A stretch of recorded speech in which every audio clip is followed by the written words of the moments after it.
Yeah.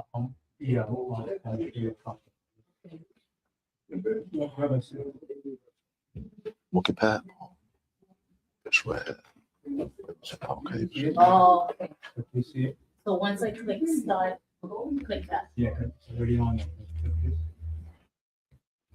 And then which one you go back to live?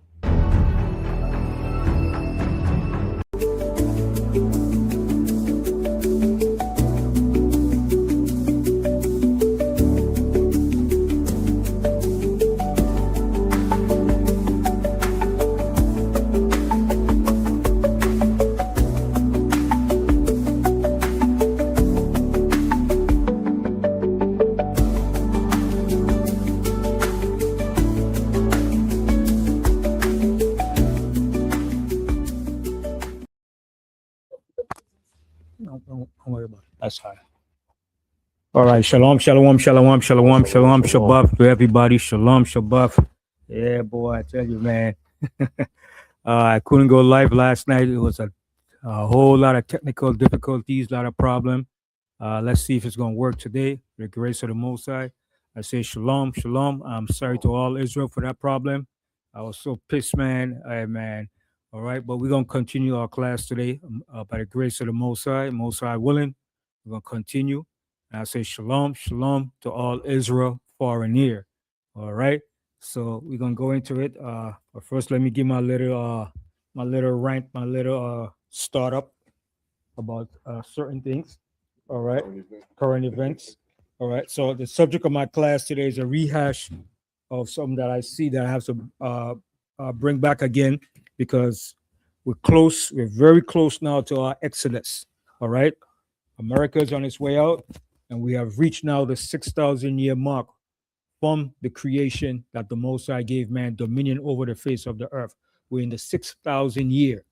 All right, I mean, we're very close to the return of Yahushua HaMashiach. All right, the deliverance of our people from captivity and the restoration of us as a people, and Yahushua to restore the kingdom upon this earth and to rid this earth of evil and wickedness and corruption and sin. That's the time we're living in. So we saw, as a matter of fact, the topic of my class is 430, 400 years? Joseph, Moses, Israel and Egypt, 215 years, 80 years. Those are the numbers I'm putting out there, because the scriptures, when you read the scripture, it says 430, 400 years. But in all actuality, the length of time that we spent in Egypt, from the time that Jacob went down into Egypt with his sons, is 215 years, 215. And out of that 215 years, only 80 years was of slavery. Okay, it's not 430 years, nor 400 years in slavery in Egypt. That's impossible. There's no record in Egypt. There's no historical fact showing you a nation of people was enslaved in Egypt for 430 years or 400 years. I'm going to get into that, because when you read about the covenant the Most High made with Abraham, it started with Abraham. That's the count. That's when the count began. The 430 years included Abraham, Isaac, and Jacob. And the other half of that 215 years began when Jacob went down into Egypt with his sons. That began the other half of the 215 years until the Exodus with Moses. All right? And I'm going to show you two counts, two variation of counts. When Joseph began to rule, and the 9th year of his rule, which is when Jacob and his sons came into Egypt. Joseph ruled, he was in his 9th year of his rulership when Jacob and his sons came into Egypt. But prior to that, Joseph was already ruling in Egypt at the age of 30. And we're going to go into that also. Sister Shaiba. Sister Shaiba, let me get her glasses right there. Thank you. All right, the water. All right. So let me Now I know some people was upset and mad and angry. Oh, blasphemy! When they saw Teflon Don posing as the Messiah. Why are you getting mad? The both images are blasphemous. Trump is not doing nothing what he's supposed to do. Right. The guy in the picture is the same as Trump. They're both the same. Both the same. So how you say it's blasphemous? The whole picture itself of that false image of the Messiah is blasphemous. That's right. All right? But Trump is only showing you what America is about. And I hope he continues doing what he's doing, because that only shows the decline and how rapid this place is going down. And I give the Most High all praise that he's exposing this wicked, evil kingdom. They get mad and angry, got Trump pros as the Messiah. Well, who told you the Messiah is a white boy? Who told you he was white anyway? You've been pushing this life for the last 500 years, and it's about to be rooted up and destroyed, totally abolished. All right? So that's what the Most High is doing. And it was another thing I wanted to talk about too. I got to talk about this all the time, because this thing here, it really hurts and vexes my spirit. With the Tulsa, Oklahoma, how you destroyed Tulsa, Oklahoma. And the sister that was the last surviving survivor that survived that Tulsa riots. She lived over 100 and something years. And every day she was going to the courts fighting to get justice and reparations for the injustice, for the terrorist act that America committed against that community of Tulsa, Oklahoma. Right. And she never received no reparations, no justice, nothing for those 100 and something years that she lived. And that shows you that America has to pay dearly for what they have done to us. And this is showing you how close we are. Then it was another incident with the Roxbury brothers. Some brothers, there was about 6 or 7 brothers that was riding the train. I think they was going somewhere, and this white woman came up and said, "He raped me." And these devils didn't wait for no jury to find out if they were guilty or innocent. And what they did, they formed a mob of over 1,000 devils and dragged them out and hanged them and killed them. And guess what? When it came out, when the jury came out, the facts and the proof, they was found not guilty. All those white boys, all right? It was law enforcement involved. They were found not guilty, okay? And these are crimes that has to be noted that the Most High is going to judge America for. And thirdly, when the UN came out and said that slavery was one of the most humane crimes against humanity, against mankind, what did the United States say? Oh no, we're not agreeing with that. We're not going to sign to it. We're against it. You devils going to pay for that, man. You have signed your death warrant by doing that. You understand? Because this is when the Most High is going to really drop the hammer. And what you see him taking place in your society, where Iran is putting belt to your behind, your troops are going over there, this is all part of the judgment. You're not escaping the Most High judgment. And the 400 years that the Bible speaks about, it was over here in the Americas. In America, the islands of the Caribbean, Central and South America. It was not in ancient Egypt. That's the 400 years that the Most High told Abraham. Most High said, Abraham, know for surety that thy seed shall be in a land that's not theirs, and they shall afflict them 400 years. That 400 years is right here in America, not Egypt. We're going to go into that. Okay? What the Most High was showing Abraham was a prophetic vision. The Most High had to put Abraham into a deep sleep to show him the horror of a vision. Okay? And that horror of that vision was the transatlantic slave trade over here in the Americas, the island of the Caribbean, Central and South America. That's what the Most High was showing Abraham. Okay? So that's my little rant for now. Maybe if any more comes up, I'm gonna dip it in, but I gotta drop those little tidbits in because it's time for judgment. Okay? Judgment has to be brought into the earth.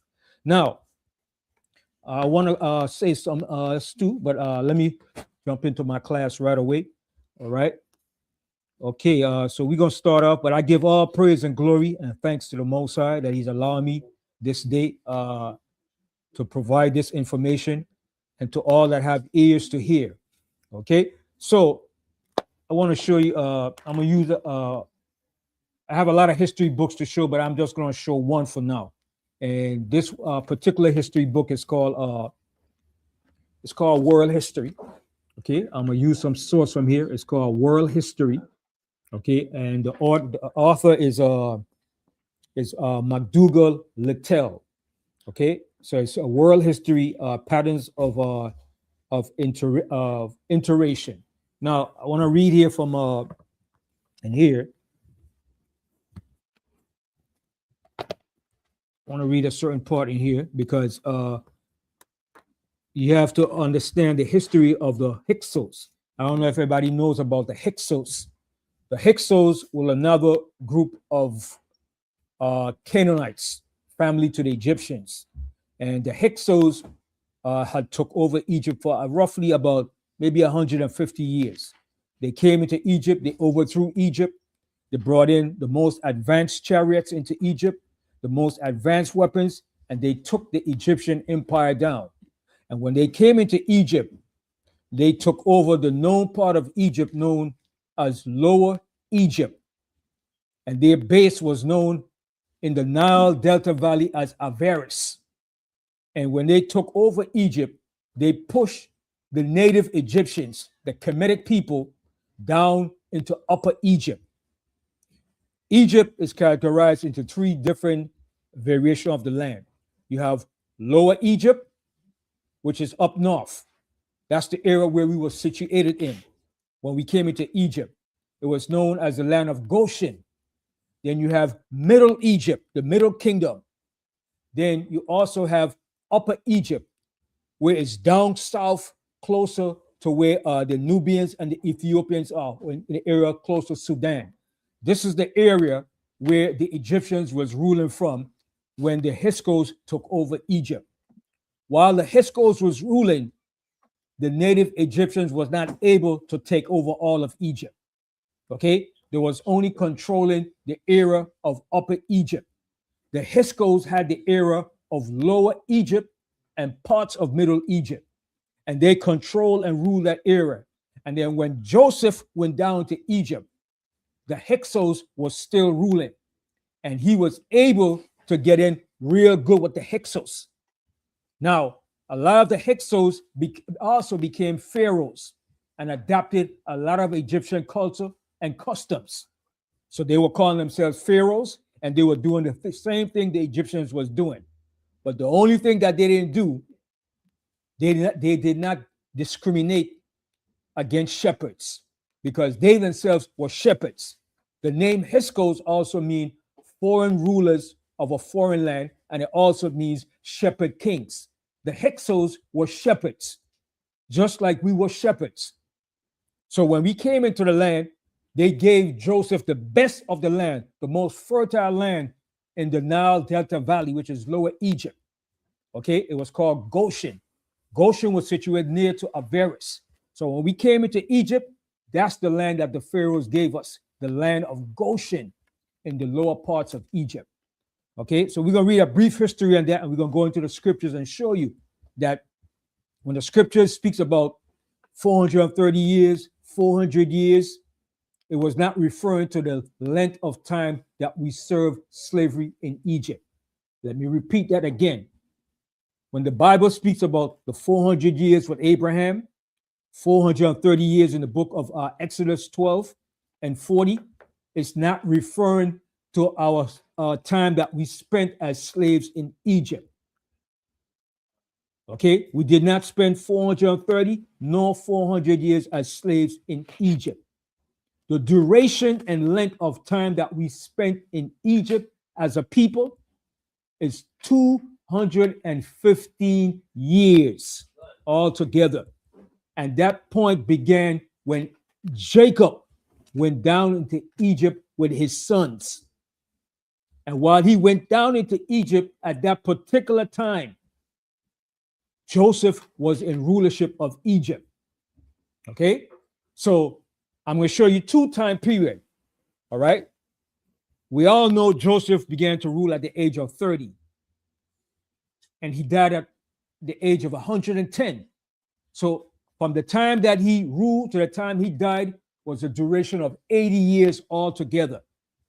But when Jacob and his sons came into Egypt, that began 71 years of his rulership when they came into Egypt. So they came into Egypt in the 9th year of his reign, the 9th year of Joseph ruling Egypt. And that's when the famine was taking place. Okay? So 9 years before that, he was already ruling. But his family did not come into Egypt at that time. They came into Egypt at the 71 year of his reign. Okay? So we're going to go into that and read all that. It might sound confusing, but bear with me. If you listen good and follow me, you're going to see, oh my gosh, why I didn't see that? It was right there all the time. But we have to search out the scriptures and check out history and reread the scriptures over and over again. And the Most High always put key points and numbers in everything that he deals with. The Most High put the age of Moses. He put the age of Joseph when he reigned. Okay. He put the time with Abraham. He gave him a time clock. Okay. So let's read a few captions in this history book. All right. We'll start off here with reading these captions in the history book.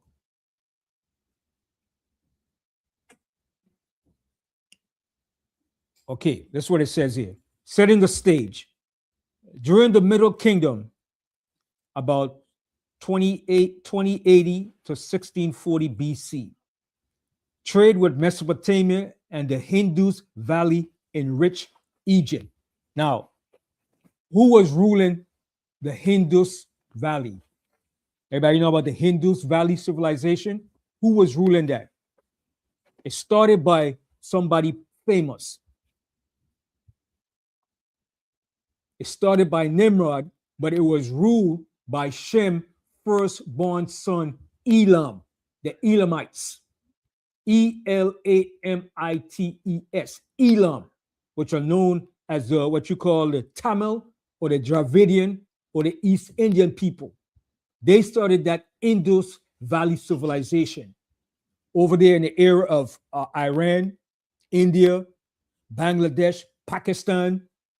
Okay, all that area was called the Indus Valley civilization. Okay, now I'm continue reading on.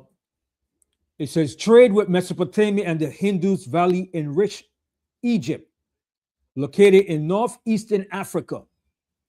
Meanwhile, up the Nile River, less than 600 miles south of the Egyptian city of Thebes, a major kingdom had developed in the region of Nubia. For centuries, the Nubian kingdom of Kush traded with Egypt. Two kingdoms influenced each other. So Nubia were the Ethiopians, okay? And they were also fighting for rival against the native Egyptians. So let's go into our history. Now, the new kingdom of Egypt, after the prosperity of the Middle Kingdom. Now, the Middle Kingdom, like I said before, we had three kingdoms.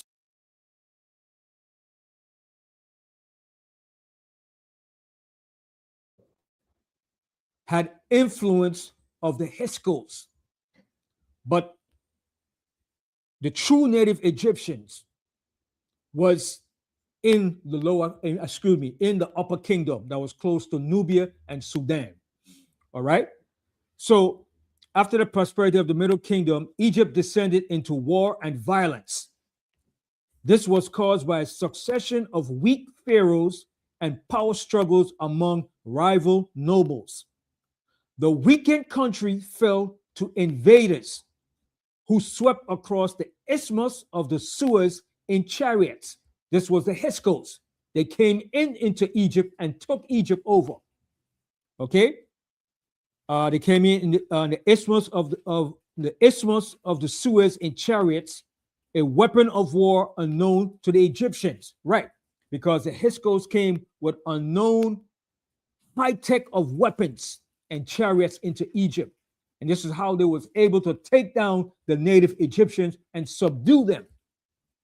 And when this happened, this was one of the most embarrassing moments in Egyptian history. Okay, this was so embarrassing. The Egyptian called it one of the most detestable and the most humiliating point in their history. And guess what the Egyptians did? The true native Kemetic Egyptian did. They omitted two dynasties out of Egypt that the Hyksos ruled in. It was the 15 and 16 dynasty of Egypt. The true native Egyptians omitted those dynasties from their records. They skipped those dynasties and they went straight to the 17th dynasty that was ruled by the native Egyptians in Upper Egypt. Okay? And when they ruled in that 17th dynasty, right, under Ammuz, who was the first ruler of that dynasty, they expelled the Hyksos. They pushed the Hyksos out. All right? So the Hyksos played a vital role in Egypt.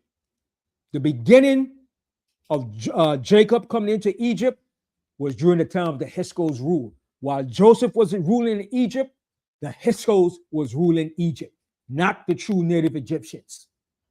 Okay? So I'm going to continue reading on. Okay? And this is what it says.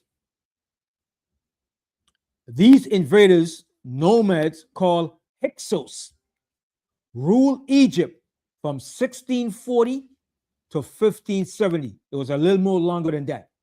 They ruled for over 100 years. All right? The Hyksos invasion took the Egyptians' confidence in the desert, barriers that had been protected their kingdom. All right? Around 1600 BC, a series of warlike rulers began to restore Egypt's power. Among those who helped to drive out the Hyksos was Queen Ahotep. The queen took over when her husband died in battle. The next pharaoh, known as Kamuz, won a great victory over the hatred Hyksos. This when they expelled the Hyksos.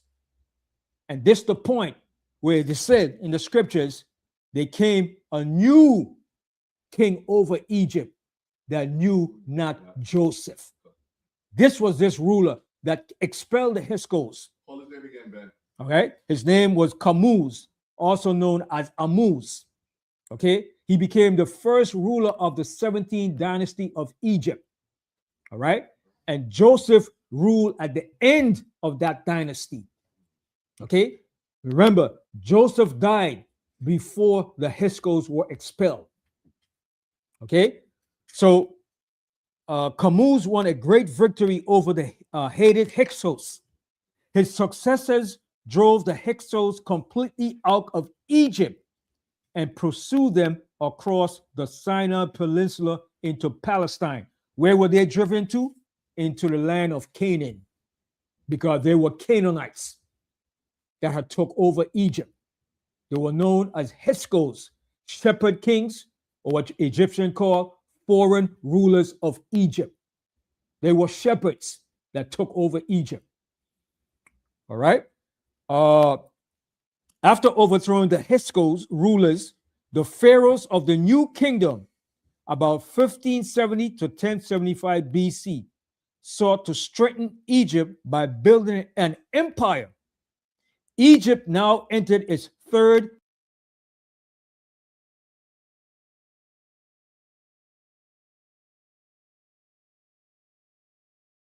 dynasty of Egypt. Okay, the 18th dynasty of Egypt. That's the new kingdom. During this time, it was wealthier and more powerful than ever before. Now, okay, let me read something else here to you.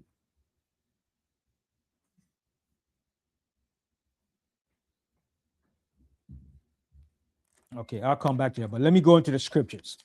All right.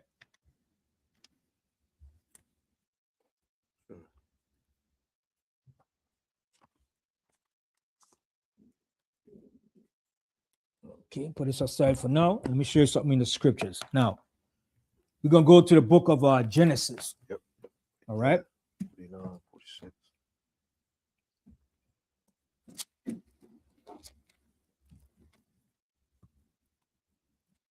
Let's go to the book of Genesis. I want to show you some key components to show you how I came about with the time period with Joseph in Egypt. Ben, somebody said I could hear his accent. I know he's Jamaican. All right, but Never left the borough.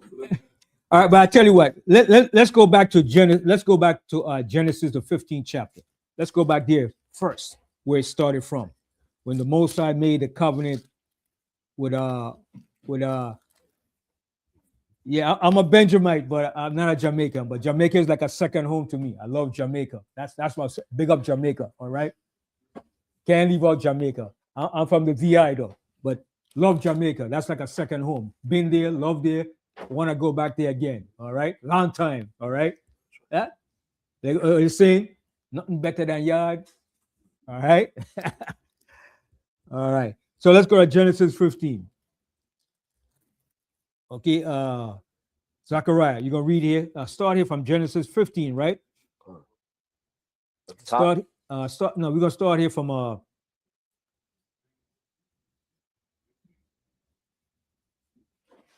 start from this start from Genesis 15. You know what? Start from the first verse. Start from the first verse. Yeah. We have the All book right. of Genesis.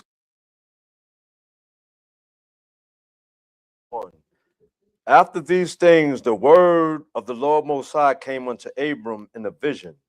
See, the Most High came to him in a vision. Okay, Father Abraham. Father Abraham was not a Caucasian. He was, let me put it, he wasn't a white man. Father Abraham was a black man, okay, a Hebrew, okay, from the line of Shem. Right? He was Shemitic. That's where his lineage came from. Continue. Saying, fear not, Abram. I am thy shield and thy exceeding great reward. And Abram said, Lord Adonai, Most High Power, what wilt thou give me, seeing I go childless, and the steward of my house is this Eliezer of Damascus? And Abram said, behold, to me thou hast given no seed. So Abraham was saying, listen, I don't have no seed. I don't have no sons. I don't have nobody yet. All right, continue. And lo, one born in my house is mine here. And behold, the word of the Lord Most High came unto him, saying, this shall not be thine here. So the Most High said, the person that you have in your house, he's not going to be your heir. He's not going to be your progenitor to receive the inheritance or anything that you have. Okay, continue. But he that shall come forth out of thine own bowels shall be thy heir. Right. So you know Abraham had many sons. Okay, he had many sons. Okay, the Arabs, the true Arabs, came out of Abraham, known as the Ishmaelites. Okay, the children of Israel came out of Abraham. Then you had the Midianites also came out from Abraham, and Abraham gave each of them inheritance. Okay, they all had inheritance. You see the Arabs today. You see all that land they have and all that oil. That was part of their inheritance that was given to them by Abraham. Okay, they enjoyed the splendor and the wealth of the entire so-called East over there in that area of Arabia, Bahrain, Qatar, Oman, the Arab Emirates. Okay, all that area you see over there, spreading through Arabia, Oman, Qatar, Dubai. All right, all the areas of Saudi Arabia, that belongs to them, to Ishmael, the Arabs, and his other brother known as the Midianites. Okay, so they was given that inheritance by Abraham. That's their land, but they never discovered the oil there until the Europeans went there for their own benefits and greed and established the oil. They didn't know about that. It's when the British went over there and discovered the oil. Then the British said, listen, we could make you rich men, rich sheiks. Okay? The British and the American under Rockefeller. Okay, that's another history. Okay, so continue. Read book of Genesis, chapter 15, verse 5. And he brought him forth abroad and said, Lo, now toward heaven, and tell the stars, if thou be able to number them. And he said unto him, So shall thy seed be. And he believed in the Lord Most High, and he counted it to him for righteousness. See, Abraham believed the Most High, what the Most High told him, and he counted it to him for righteousness. How many of us would have that type of faith and believe what the Most High said and act on it? Not many of us. Some of us will. But that's the type of faith that Abraham had. And that's the faith we have to come back to in these last days. Because if you don't have that faith, you're going to die. Plain and simple. I'm not sugarcoating it. Most High said, all the faithful shall die in unfaithfulness. Some people want to put their trust more in science and technology. I don't want to believe what that Bible said, but you put more trust in the white man's democracy, and you're going to die for that too. Yeah, I'm telling you, I'm not sugarcoating nothing. If you don't have no faith in the Most High word, you're going to die, and you'll come back on the other side. You're coming back. Continue reading on. Genesis 15, verse 7. And he said unto him, I, the Most High, am the Lord that brought thee out of Ur of the Chaldees. Now, where was Ur of the Chaldees situated? Ur of the Chaldees was situated in the area of Iraq, in the southern part of Iraq. Okay? That's where Abraham came from and his father, from Ur of the Chaldees. So the Most High said, I'll take you from that land and I'll bring you into another land. And that was also a civilization that was started by Nimrod. That's right. It was an entire black civilization. Nimrod started that civilization. Okay, up in Babylon, in Shinar, Ur of the Chaldees, all that area that you hear about there was started by Nimrod. Because the so-called, what you call Africans, known as the Hamites, the Kemetic people, that's what they started their civilization until they moved down to Egypt. Okay, continue. Read that verse again. Yep. Genesis 15, verse 7. And he said unto him, I am the Lord Most High that brought thee out of Ur of the Chaldees to give thee this land to inherit it. So the Most High was going to give Abraham the land of Canaan to inherit it, the land. Continue. And he said, Lord Adonai Most High, whereby shall I know that I shall inherit So it? he said, Most High, how do I know I'm going to inherit this land? Okay, continue. And he said unto him, Take me an heifer of 3 years old. Everybody know it's a heifer, right? Everybody know it's a heifer, right? Yeah. Right, a heifer is either a cow or a goat, all right? So the Most High said, go get you a heifer. And some people say, that heifer, look at that heifer. Look at that cow, all right? So the Most High said, go get you a cow. And this is what you're going to do, Abraham, to know what I'm saying to you is an agreement, a promise, and a covenant, and my oath that I'm going to swear and make with you. Continue. And he said unto him, Take me an heifer of 3 years old, and a she goat of 3 years old, and a ram of 3 years old, and a turtle dove, and a young pigeon. So get these animals, and you're going to sacrifice these animals. You're going to get a turtle dove, a pigeon, a ram, a ram is a male goat, all right? All right? Or a sheep, all right? You're going to get a female cow, all right? You're going to get all these animals, and it has to be a specific age. It can't be too young. It can't be too old. It has to be precise, all right? Because when you kill an animal that's younger than 3 years old, what is it called? There's a name for it. You all know.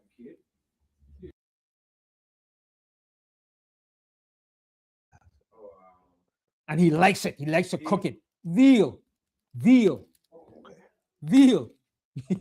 Y'all know. Y'all just weren't thinking about it. A veal.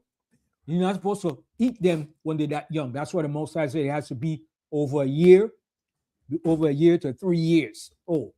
That way it won't be too tough. It won't be too tender while it's still being breastfed by its mother.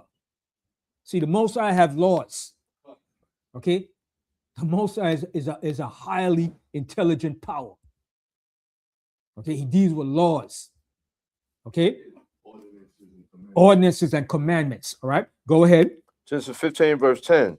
And he took unto him all these and divided them in the midst, and laid each piece one against another. But the birds divided he not.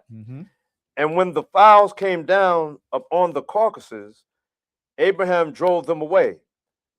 And when the sun was going down, a deep sleep fell upon Abram. See, a deep sleep. The Most High was going to put a deep sleep upon Abraham. The Most High was going to take him way into the future. The Most High was going to take his mind and his spirit into the future to show him something horrible, a horror of a dark vision. Okay, that it blew Abraham's mind. Abraham was like, "Whoa!" Abraham was like, "Whoa!" It shook him up. Okay, so read that verse again. The top of Genesis 15, verse 12.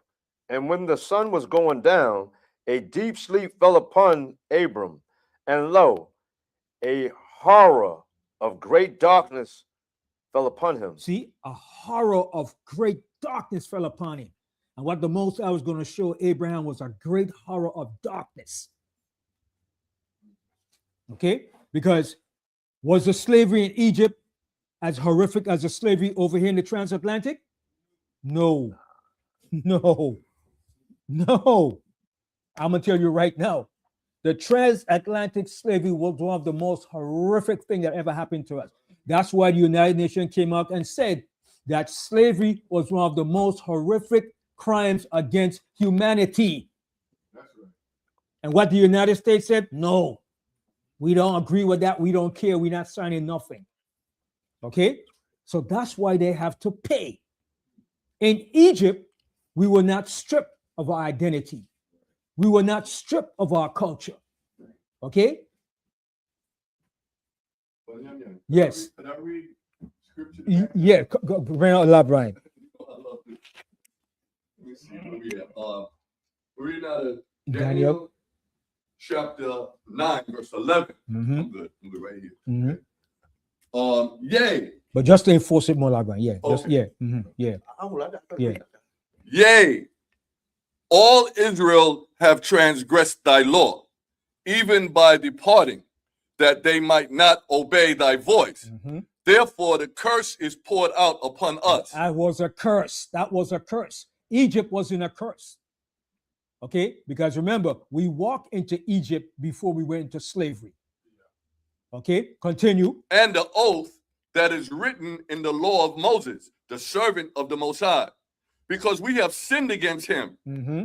and he has confirmed his words which he spake against us and against our judges that judged us, by bringing upon us a great evil.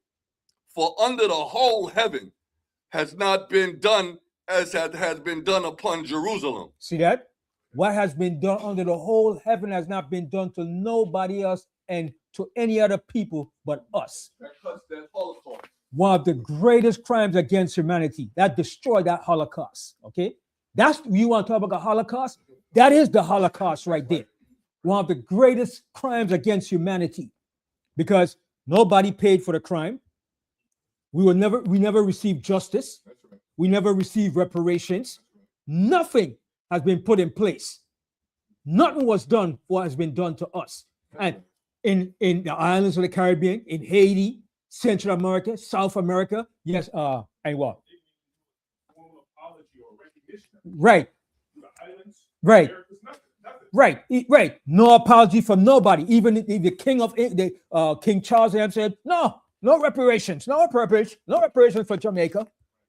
The audacity. Okay. Okay, and then what they did to Haiti, they had Haiti repay back for one day independence. Yeah, you devils got to pay, man. You devils got to pay. There's no forgiveness for that. Okay, the greatest crimes against humanity. Okay, and we want our reparations. I want my reparation, and we're gonna get it from the Most High. Any Negro saying, "Oh, we don't deserve it," just sit down, sit down. Okay, I'll take your share if you don't want it, idiot. Continue reading on.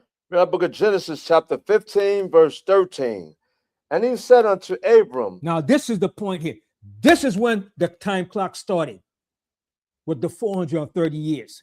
When the Most High made this covenant with Abraham, that's when that time clock started ticking. What time is it right now? It's 1:49, right? Let's say that's the time when the Most High made the covenant. That's the time the Most High started the time clock with Abraham. And guess what? He started that time clock with him in the springtime of what you call the Passover. That's why it says in Exodus 12, in the self same year that we came out of Egypt. What was he referring to? From the point that the Most High made the covenant with Abraham in the springtime of the Passover. When did we come out of Egypt? In the springtime of the Passover. 430 years before the Passover. That's when the Most High made the covenant with Abraham. That same season, that same time period in the spring of the Passover. The real New Year, man. The New Year's. Okay? So continue reading on. Genesis 15, verse 13. And he said unto Abram, know of a surety that thy seed shall be a stranger in the land that is not theirs. Now stop right there now. Let me hit 2 points. Well, yeah, 2 points. Where is the land that we became strangers into? Were we strangers in Egypt that we knew nothing about Egypt? No. All of our forefathers went down to Egypt. Egypt was neighbor to us. Abraham went into Egypt. Isaac went into Egypt. Jacob went into Egypt. We knew about Egypt. Egypt wasn't strange to us. We knew about Egypt. The land that we became strangers in is over here on the other side of the Atlantic Ocean, or of the ocean, over here in the Western world, not over in Northeast Africa, Asian Africa. Okay? So read that verse again. On the top of Genesis 15, verse 13. And he said unto Abram, know of a surety that thy seed shall be a stranger in a land that is not theirs. This is not our land over here. That's right. And even parts of Egypt was ours in the area that we were situated called Goshen. Okay, go ahead. And shall serve them. And shall serve them, and we're going to serve these people, all right? From the time that we got here up until this present day, we're still serving our enemies. No, brother, we free. Abraham Lincoln freed the slaves. Don't make me laugh, man. Don't make me laugh, okay? You're still in a high-tech, modern-day, sophisticated slavery, okay? If you don't have no political power, you're still in slavery. If you don't have no economical power, you're still in slavery. If you don't have no military, you're still in slavery, okay? So you're still in slavery because you don't decide who becomes president or what the president. If the president said we're going to war, you have no power against that. Your vote can't even stop them from going to war if they want to go to war. Your vote can't even stop them from taxing you, from taking your money before you get your paycheck.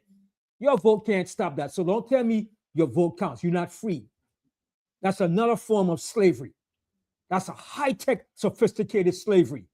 Yes, Judah. Yes, I have 2 questions.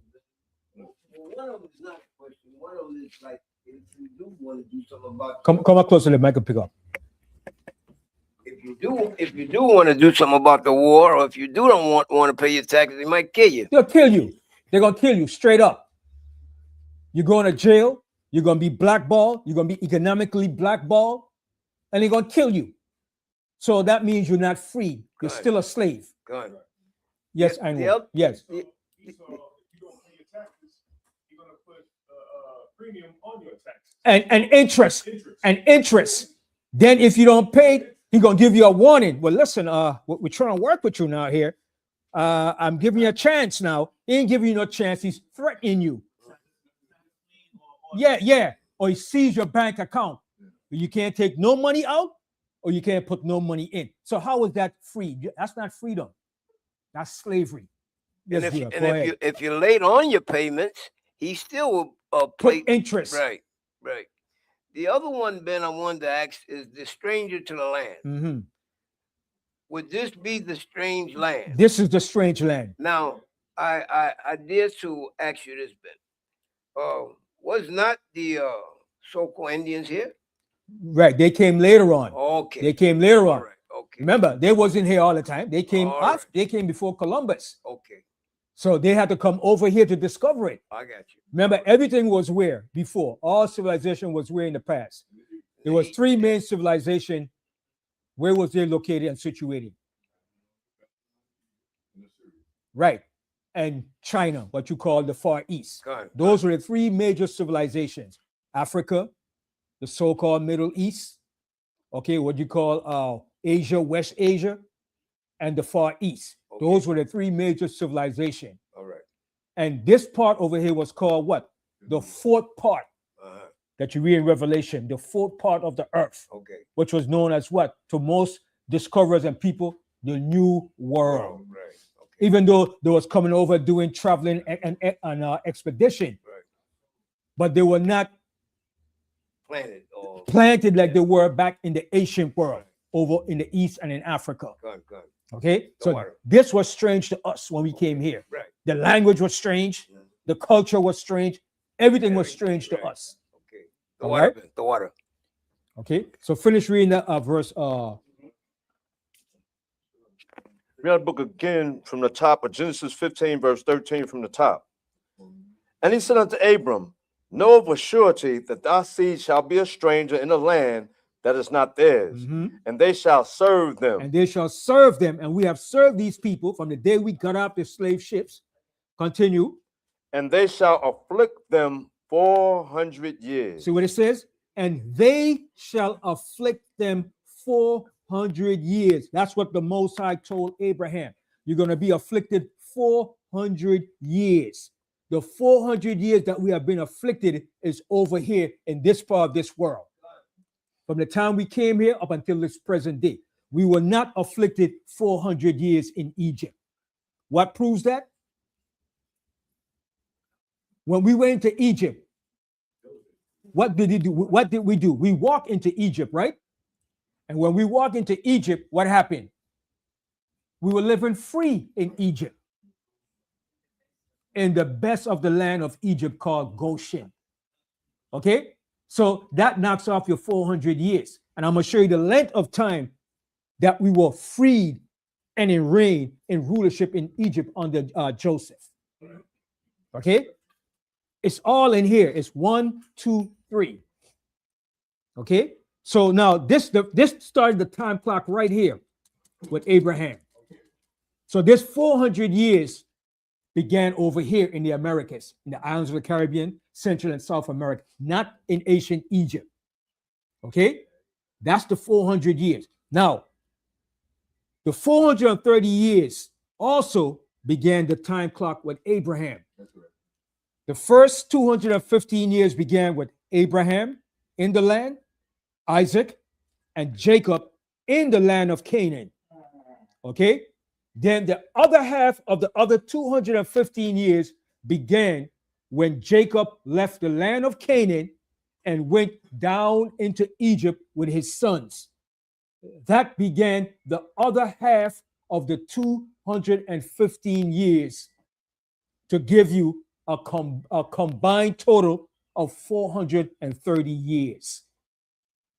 Okay? So 215 years were spent in the land of Canaan between Abraham, Isaac, and Jacob. And the other 215 years were spent with Jacob when he left the land of Canaan and went down into Egypt until the Exodus. and 215 years was spent in Egypt altogether. 215 years. And I'm going to break it down. And out of the 215 years, only 80 years was hard bondage of slavery. That might sound hard for some people to believe. No, how could that be? But I'm going to show you. Okay? Now, let's lose that now. Let's go to Genesis now. Let's go to Genesis with Joseph now.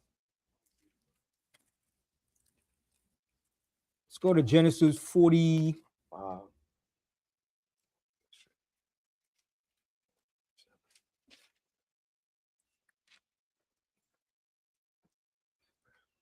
But let me show you something. Let me before I go there, let's go to Genesis 37. I want to show you when Joseph went down to Egypt. Read Genesis 37 and 1. Reading from the top of Genesis chapter 37, verse 1.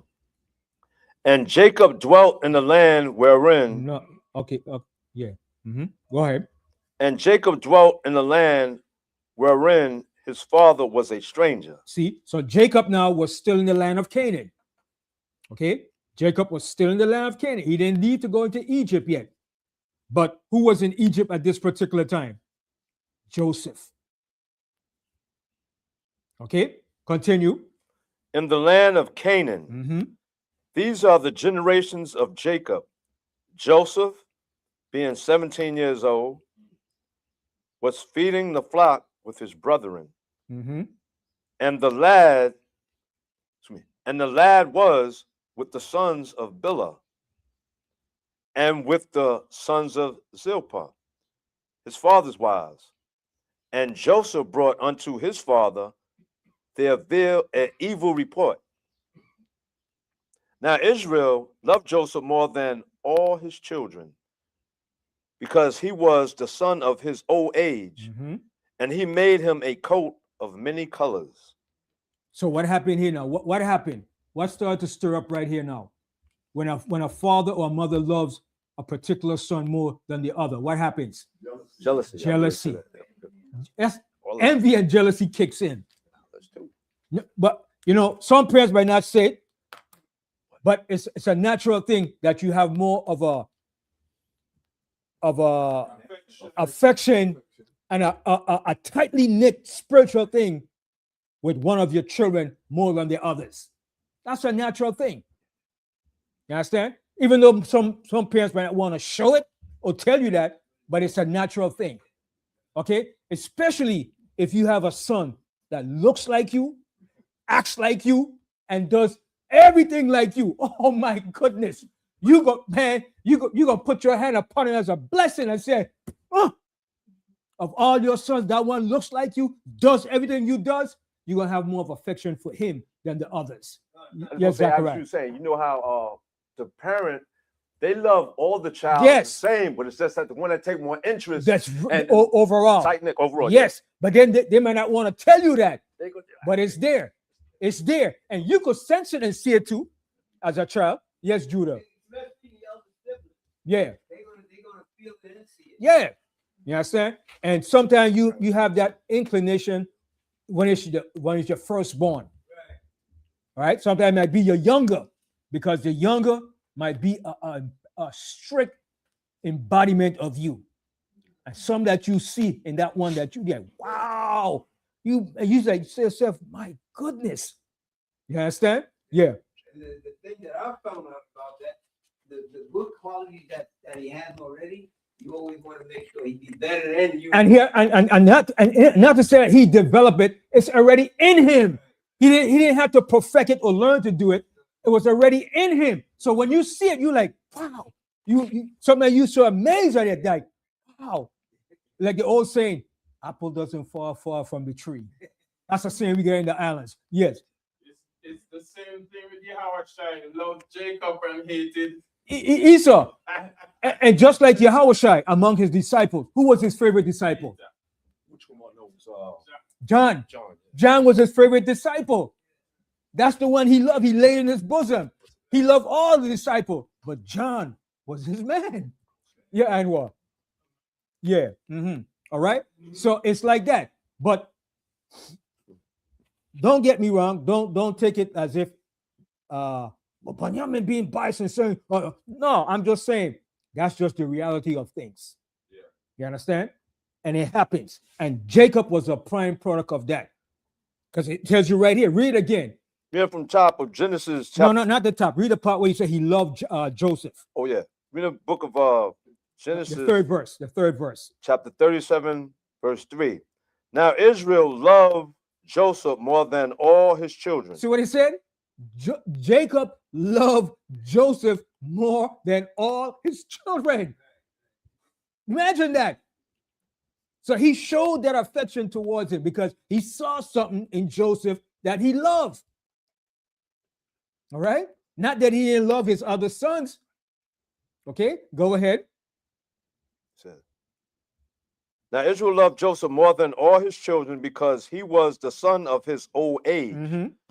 And he made him a coat of many colors. So he made him a special coat. Okay? Something that he didn't do for his other sons. All right? Go ahead. And when his brethren saw that their father loved him more than all his brethren, they hated him. Woo! You see that? Woo! They like this Negro. This Negro. He's daddy's favorite. He's daddy's pet. You know, like when you use mommy's pet. Mommy love you more. That's why mommy didn't beat you like she beat us. I hate you. Mommy showed you more favor. Yeah, you get spoiled. So they're like, and that hatred developed right there. That hatred developed, that envy. They're like, you know what? You got to go. You got to go, buddy. You taking the show. You stealing the show. All right, go ahead. Now Israel loved Joseph more than all his children because he was the son of his old age, and he made him a coat of many colors. And when his brethren saw that their father loved him more than all his brethren, they hated him and could not speak peacefully unto him. So they couldn't say nothing nice to him. Nothing nice to him. Everything had to be like sarcastic. Look at you. You think you're better than us, huh? Who you think you are? Huh? Look at you. Not because you're the youngest. Not because daddy loves you more than us. Look at you. Yeah, you got a special coat daddy gave you. Yeah, daddy gave me a special coat. So they were just like hitting all them like that. All the time, nonstop. Yes. You know, right quick, Anna, to say, you know, some people, they don't be careful. And I'm even say for me, right? Because I was the middle child, right? And I always took interest being my mom's in the kitchen. I'm always, you know what I'm saying, cleaning. So now some people are like, want to hold back because I don't want them to get mad. No, don't do that. Keep doing, right? That's what I want to say. All right, continue reading on. We have the book of Genesis, chapter 37, verse 5. No, verse 6. No, 5. And Joseph dreamed a dream, and he told it his brethren. And they hated him yet the more. See, so they hated him more because he told them a dream that was going to come to pass. He was telling them a dream about themselves, him and his father, and what was going to happen to them. Okay, continue. And he said unto them, Hear, I pray you this dream which I have dreamed. For, behold, we were binding sheaves in the field, and lo, my sheaf arose, and also stood upright, and behold, your sheaves stood round about, and made abstinence to my sheaf. Obedience. So it bowed down, it showed reverence, it bowed itself. All right, go ahead. And his brethren said unto him, Shall thou indeed reign over us? So his brothers knew what the dream meant. They said, tell us now, you're going to be ruled over us? Yes, eventually he was. All right. And they saw that dream. They saw what it meant to. Okay. Continue. Or shall thou indeed have dominion over us? And they hated him yet the more for his dream. They hated him more for the dream. That's a lot of hatred, man. Okay. Go ahead. And for his words. And he dreamed yet another dream and told it his brethren, and said, Behold, I have dreamed a dream more, and behold, the sun and the moon And the 11 stars made obeisance to Obedience. me. Obeisance to me. He said, the sun, the moon, and the stars bow down and reverence me. When he said that, they're like, oh, no, this is it now. You gone too far now, Negro boy. This is it. But he was telling them something that was going to happen, a prophetic event. All right. Continue in the future. All right. Go ahead. Verse 10. And he told it to his father and to his brethren. And his father rebuked him and said unto him, what is this dream that thou hast dreamed? Shall I and thy mother and thy brethren indeed come to bow down ourselves to thee to the earth? So even Jacob understood the dream. And he said, wait a minute. What you trying to tell me now? That your father, your mother, and your brothers come and bow down to you? Yes. All right. Continue. And his brethren envied him, but his father observed the sayings. Mm-hmm. And his brethren went to feed their father's flock in Shechem. So now they're in the land of Canaan. They're still in the land of Canaan. So at this time, Joseph, being the youngest, was 17 years old. Okay. So the Most High setting up the whole stage and the whole scenario of what is going to transpire. Okay. Go ahead. And Israel said unto Joseph, do not thy brethren feed the flock in Shechem? Come, and I will send thee unto them. And he said to him, here I am, him am I. And he said unto him, go, I pray thee, see whether it be well with thy brethren, and well with the flocks, and bring me word again. So he sent him out of the vow of Hebron, and he came to Shechem. And a certain man found him, and behold, he was wandering in the field. And the man asked him, saying, what seekest thou? And he said, I seek my brethren. Tell me, I pray thee, where they feed their flocks. And the man said, they are departed hence, for I heard them say, let us go to Dothan.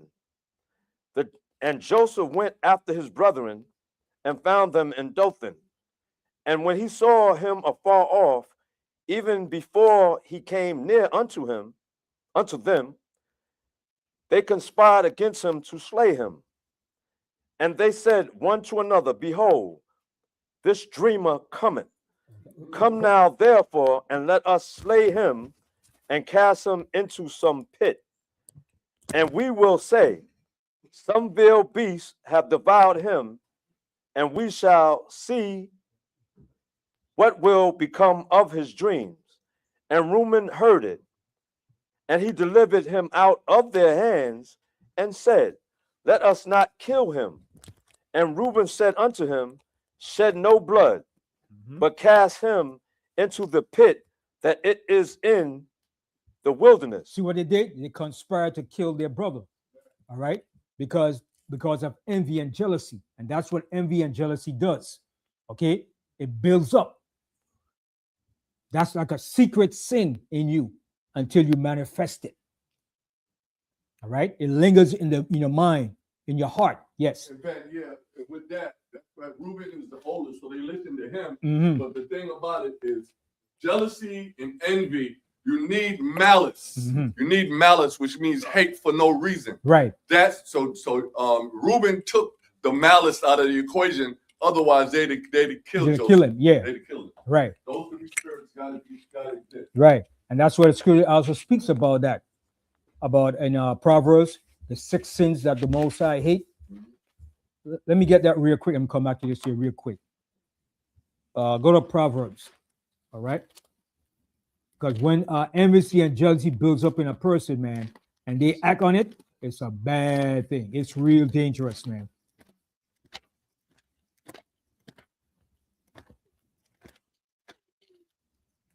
Go to Proverbs, I think it's 6 and yeah.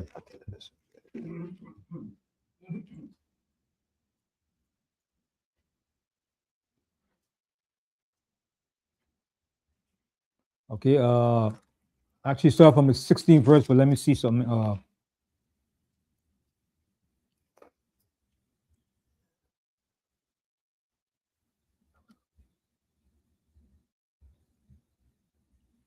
Start from the 14th verse, Proverbs 6 and 14. Yeah, we're in the book of Proverbs, chapter 6, verse 14. Frowardness is in the heart. See? So everything stems where? In the heart, which is your mind. That's where everything starts first. When you want to kill a person, you plot it, you think about it first. How am I going to do this? So that's what they call today, the terms they call today what? Premeditation. Premeditation. You premeditated, you thought about it. Who did that? Who in our history did that? Cain, I said Cain. And who else? He was a well-famous person too. Sent them to the soldiers. King David. King David also did that too. He premeditatedly set up to kill Uriah. He drew up the scheme and the plot how to do it and told his captain how to do it too. And when you do it, come back to me and tell me the report of it. Yeah, he plotted the whole thing. He schemed it. Okay, so go ahead. Frowardness in the heart, he devises mischief continually, and soweth discord. Mm-hmm. Therefore shall his calamity come suddenly. Suddenly shall he be broken without remedy. Mm-hmm.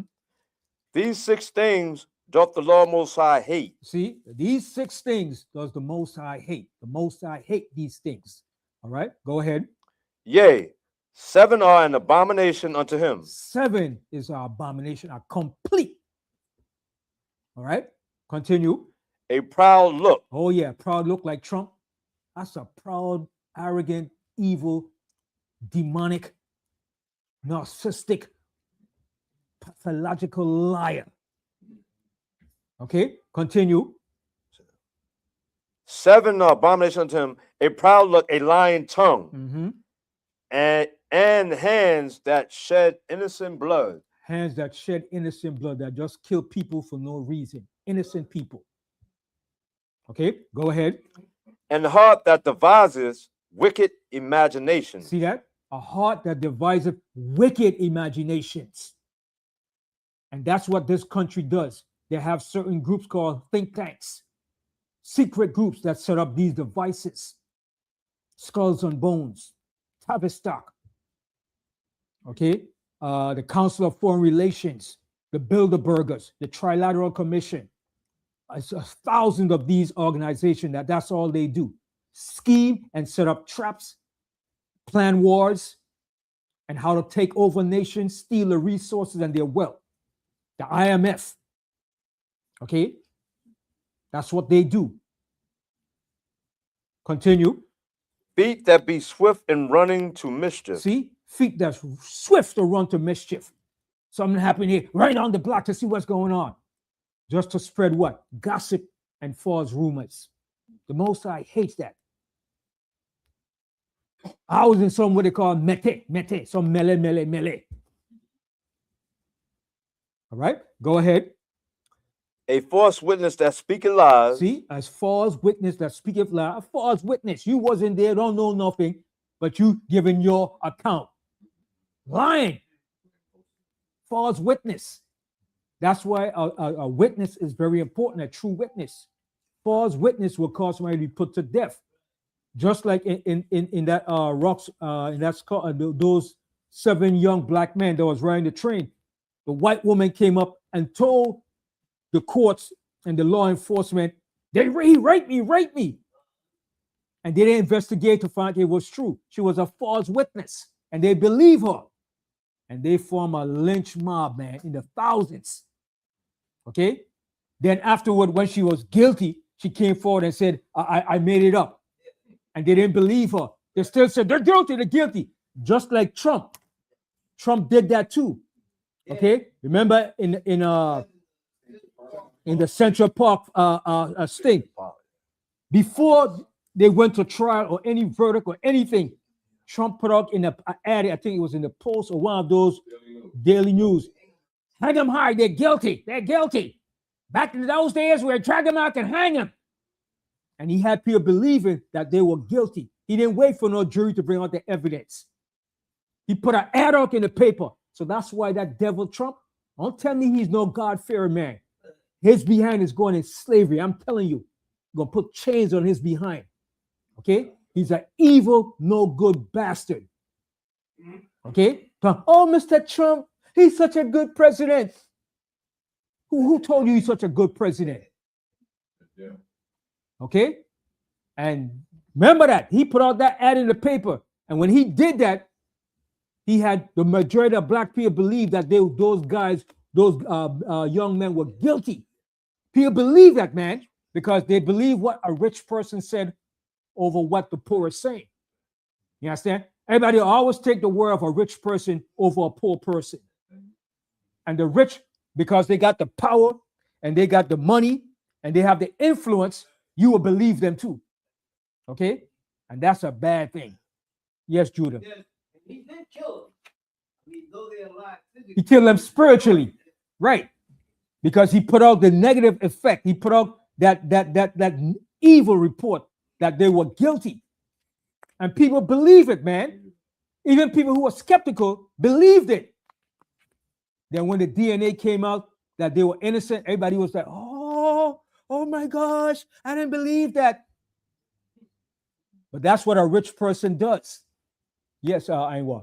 Even though they might release these Jays, Their reputation is tarnished. It's just tarnished. And they spend all that time in jail. Spent about what? 15 years of their life in jail. Okay? Young. Okay? So that's why America, you're on the last leg of your kingdom. And you're going to celebrate in July, the 250th of your anniversary. That might be your last. That might be your last one. Okay? Because we have reached the 6,000-year marker from the creation to this day. We have come to that 6,000 year of the Most High giving man dominion over the earth. And when that comes in, that's the end. A new change, a new life, a new beginning is coming. Anything ending in zero is a new beginning. It's a cycle. Jacob, I was taught, Jacob said, you could come from 1 to 9. But when you get to 10, you start all over again because it's a cycle. Life is a cycle. And remember, everything that the Most High did with us was based on numbers. How many years did we wander in the wilderness? 40 years. And the Most High said he's going to mark it for our sins against him. He said, for every day that we messed up, it was going to be added for the years in the wilderness. 40 years in the wilderness. How many years did our kings rule for, the major kings? David, Solomon, and Saul. How many years did they rule? 40 years. Anything ended in number 0. How old was Moses when he brought us out of Egypt? 80. How long did Joseph rule in Egypt for? 80 years. Now, the so-called state of Israel, how many years have they been in existence since it was established in 1948? 78 years. 2 more years will make it 80 years. Everything is a trial run, ending in 0. How many years did we serve captivity in Babylon? 400. No, not this Babylon, ancient Babylon. 70 years. And how many years did we serve captivity in this spiritual Egypt over here? 400 years. You see that? Anything ending at 0 is a completion of time with the Most High to bring about a new change. Yes, Anwar. Yeah. 250 years, they got a different spirit about Yeah. this. Yeah, 250 years. Yeah. You understand? And they boasting about it, but they're leery and very fearful about it. You understand? Because they know when you read the history, most empires last for 250 years. That's the length of time for most empires to rule or kingdoms. After that, you're circling the drain, baby. You're going down the tube. It's over. Yes, Judah. They said, oh, we still here. But is this the last? Yeah, it is. You understand? Yes, sir. They've also been very cruel to us. Mm-hmm. They never stop the cruelty. No, never stop. Like the Most High said, it's an unending hatred, a perpetual hatred. Perpetual. It never ended. Now, for those out there that said the white man's not the Edomites, who fits that classification of having an endless, ongoing, perpetual hatred against us? Show me that black nation of people that had that perpetual hatred against us, and I'll keep my mouth shut. Because you got a lot of people saying, no, the white man is not the Edomites. So who are the Edomites that had that perpetual hatred against us that we have been seeing for the last 400 years that we've been here? So quick to forgive. Yeah.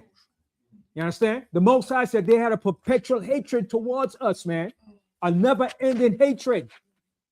Should I read Verse 18. Yes, Chapter 6. This answers what said, because nobody else in the scriptures have ever said this point blank about Jacob. mhm. This is Genesis chapter 27 and 41. And Esau hated Jacob Mhm. because of the blessing wherewith his father blessed him. And Esau said in his heart, the days of mourning for my father are at hand. Mhm. Then will I slay my brother Jacob. Right. And nobody ever said No, that. whoever said that? Not even the Egyptians ever said that. No African nation, not even the Arabs ever said that towards us. Okay? So it's only one people on the face of the earth that has that hatred towards us and do and say those things. Make laws, make legislation, put it in Congress, put it in the Constitution. Okay? Yes, yeah, Yashua Abba. Yes. He had that hatred one time. I was walking down the block at night. The white man was on the other side. He just screamed at me, I hate you. Yeah. Yeah. And no, ain't nobody else calls that derogatory term the way he does it. Nobody else does that. Okay, when he drink a little beer and he get a little drunk, that comes up, nigga. Goddamn nigga. He can't help saying that comes up, it slides off his lip with no problem. Okay? Yes. Someone online says, Elder, Most High set a trap for Amalek. Not that long. They have to agree to 10-point terms from it. Right, they're gonna have to agree with it because they're not gonna win that war in Iran. They're in a trap. The Most High has them in a trap, and they can't escape this trap. All right. Yes, Judah. Yeah, I went to Hershey's Park, Pennsylvania, Mm-hmm. Friday. We went into a restaurant. I was with the consumers that I take care of, the clients. Mm-hmm. We went into a restaurant. Now, it's 5 clients. Mm-hmm.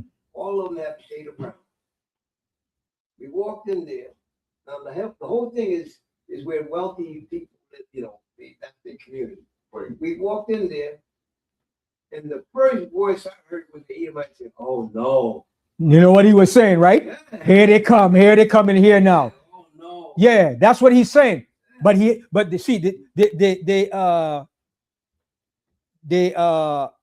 do it now in a way now that is not or derogatory or outright. They try to camouflage it or try to make it seem as if, well, I didn't mean it that way. But what he was saying, oh no, the niggas is coming here now. Now, to make sure that they was heard, we was there for an hour and a half. And leaving, oh yeah, just to. Yeah, they're leaving now. But I gave it no response. Mm-hmm. I gave it no response. So whatever they put out went right back to them. Yeah, they know what they're doing. It's in them. Okay. Now, you might have some that's not as hateful as that. You understand? Because I have come across certain white people that doesn't show that hatred like that. But it's in them. It's lying dormant. It's there. It's lying dormant.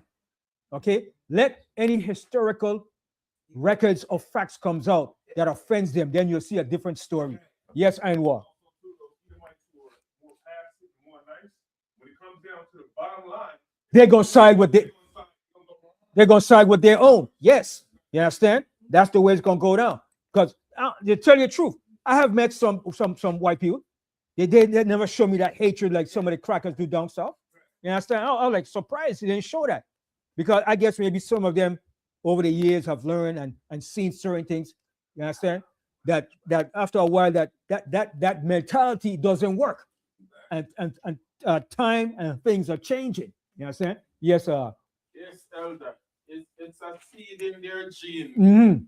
It will skip maybe a couple Yes, generations. then it comes back. Because when they came here and lived amongst the Native Mm. American Indian, they didn't took over the same day, the same year. Right. It may be 10th century, they breed up with, Yeah. with them. Mhm. Then after 10th century, everybody come together and Yeah. say, Mhm. the devil say Yeah, to yeah, me yeah. now. Yeah, it's in them. It's innate. They're a seed of evil. Yeah. Real quick, Ben, just like the consciousness of hip hop. Mm-hmm.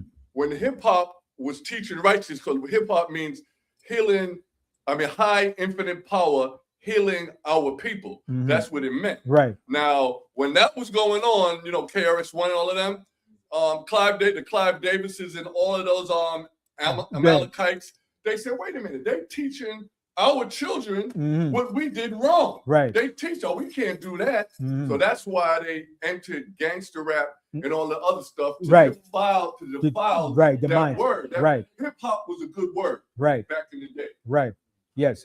All right. So go ahead. I don't want to go too far. I'm getting back to this here. Yes. Go ahead real quick. Just an example. Susanna, she was accused and found guilty of adultery until Daniel stepped up and said she should receive a fair trial. Right. She was sentenced to death. Right. So yeah. Okay. So let's finish and go back, because I want to bring up my class to show up, because people say, brother, we're waiting for it, Banyamyan. We're waiting for it, Banyamyan. You're taking too long. All right. Okay. So finish reading up Proverbs real quick. Yeah. The book of Proverbs, chapter 6, I left off at verse 18. A heart that deviseth wicked imaginations, feet that be swift in running to mischief, Mm-hmm. a false witness that speaketh lies, Mm-hmm. and he that soweth discord among brethren. Yeah. The most I hate that when you sow discord amongst brethren. Go ahead. My son, keep thy father's commandment, and forsake not the law of thy mother. Mm-hmm. Bind them continually upon thine heart. Okay, so go back to Genesis, okay, and then we're gonna go into, because what I'm showing you here, that Joseph was sold into Egypt at the age of 17. All right, so let's go back to that real quick. Genesis 37. Yep. Let me get to the part. I'm gonna skip that part where he was put in the pit and all that stuff, and show you where he was sold by the Ishmaelites and the Okay, so we left off. Okay, jump down here now.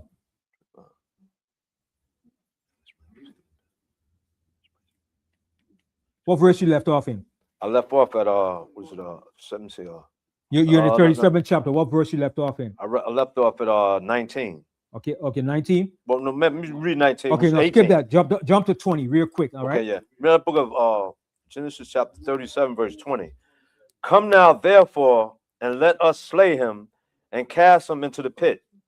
And we will say, some evil beasts have devoured him. So that's what they plan to do because of their envy and jealousy. They said, man, let's put him in the pit. Okay, let's put him in the pit. And then we'll say a wild beast kill him and devour his flesh. So they even had a backup plan now to tell their father when he was going to ask, where's Joseph? Because he knew Joseph went out in the field to look for his brothers.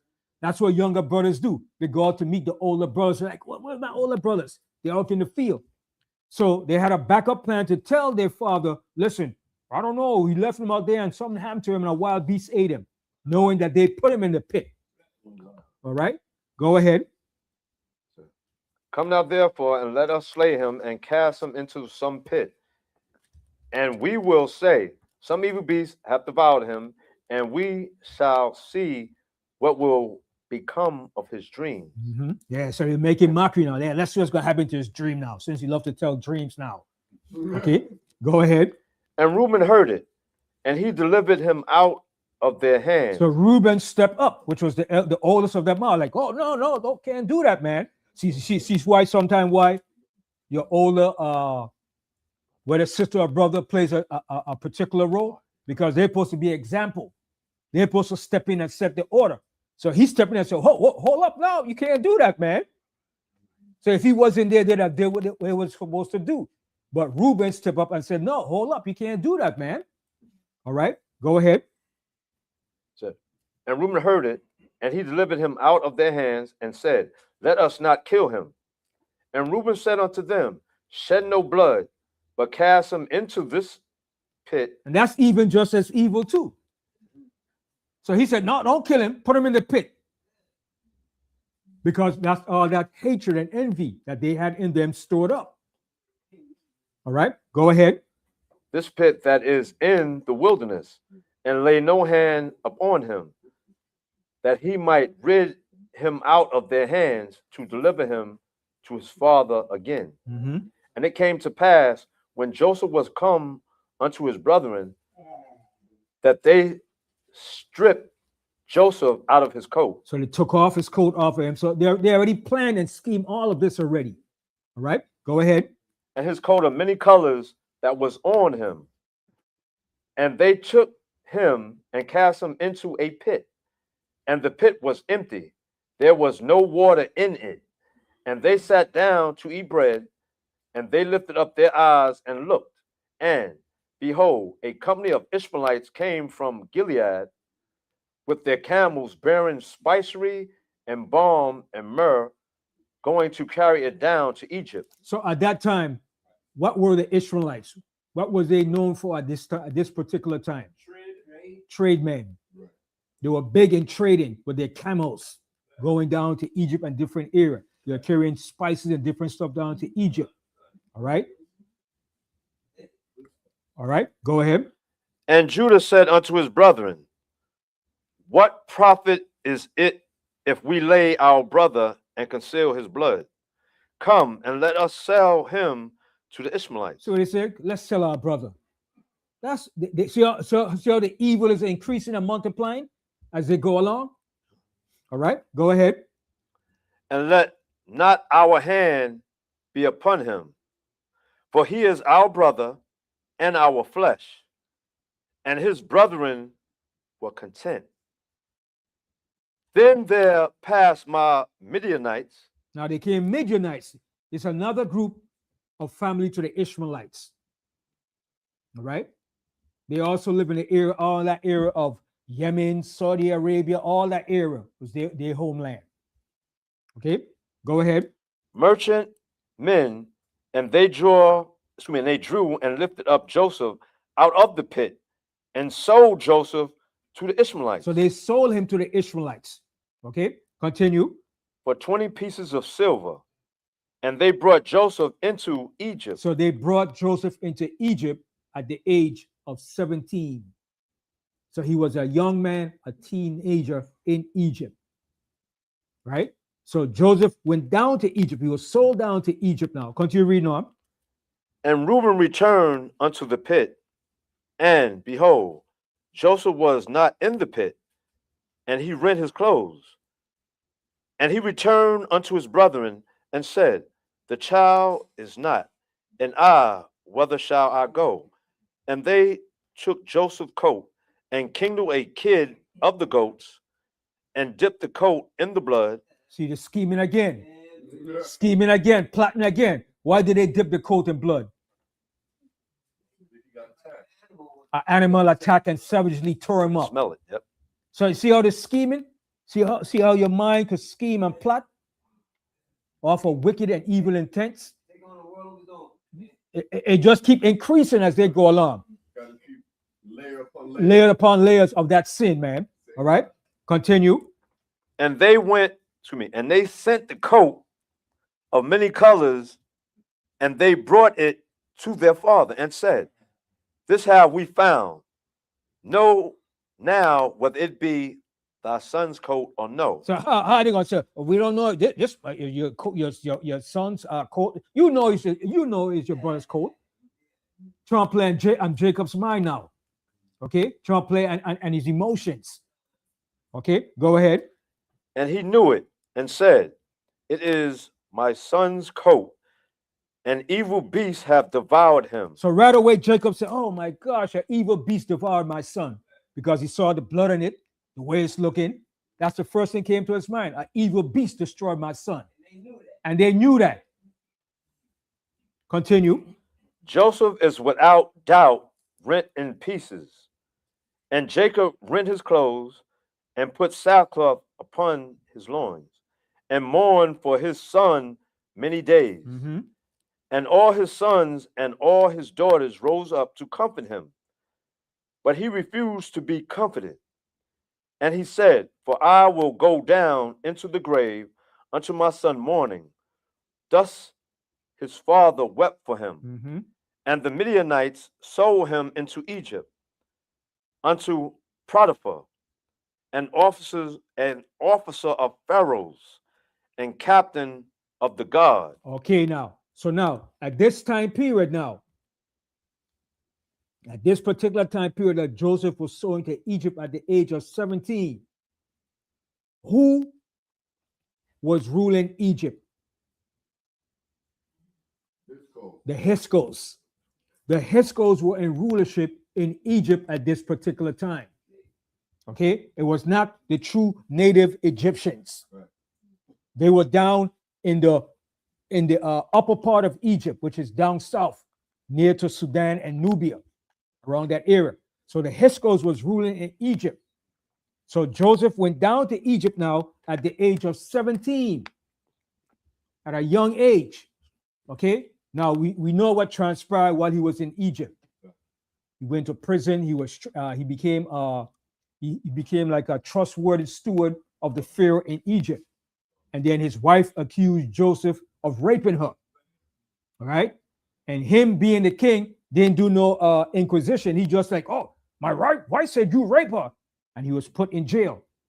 Now, this was all to build him up spiritually and to place him in position to become a ruler in Egypt. So he had to go through those trials. All right. And he knew it too. He knew it.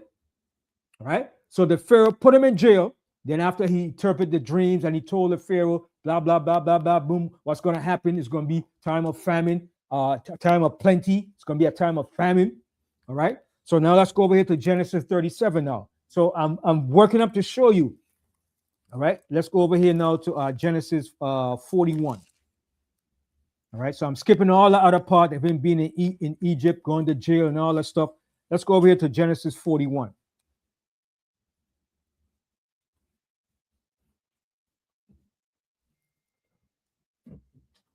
Okay, so let's start with a dream to show you the dream. At the top. We don't want to read the whole thing. I'll tell you what. Start from the 8th verse, 41 and 8. Yep. The book of Genesis, chapter 41, verse 8. And it came to pass in the morning that his spirit was troubled, and he sent and called for all the magicians of Egypt. So remember now, the Hyksos took on the Egyptian culture. They became pharaohs. They were doing everything the Egyptians were doing. So they mastered the Egyptian culture too. All right, continue. And all the wise men thereof. And Pharaoh told them his dream, but there was none that could interpret them unto Pharaoh. Mm-hmm. So now they could interpret the dream to Pharaoh. All right, go.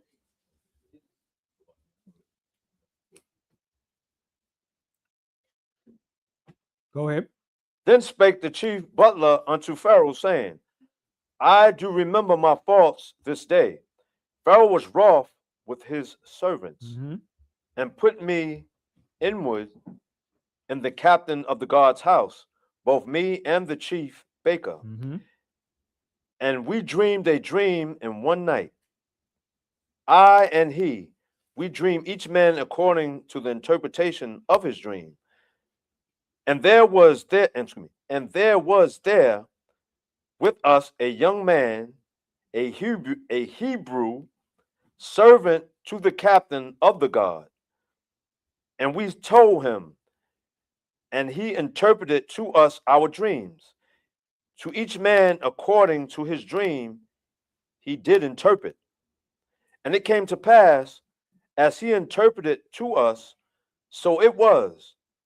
Me he restored unto mine office, and him he hanged. So he hanged one and he restored one. All right, continue. Then Pharaoh sent and called Joseph, and they brought him hastily out of the So dungeon. they took him out of the dungeon. All right, continue. And he shaved himself. Okay, that was that thing of the Egyptians. They shave. They believe in that. Right. So the Hyksos took on that same culture too, shaving of beards. As a matter of fact, that's what the white man got it from the Egyptians, shaving your beard off. That wasn't our culture. Okay, the Most High never gave us that culture. Any Shemitic family, that was not their culture, shaving off your beard. Not only your beard, but your mustache. Okay, we didn't do that.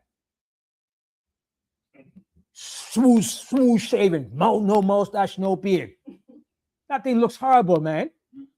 And that's where Farrakhan and them get that crap from. A bow tie with walk out with a suit, smooth shaven. Yes. Yeah, the ponytail. Yeah. All right. Yeah. What about this one in Pharaoh and Esau's army? As soon as you get there, you're going right there, shaving Yeah. everything, head, everything. Because he got that from the Egyptians. That's where he Yes, got yes, that sir, from. yeah.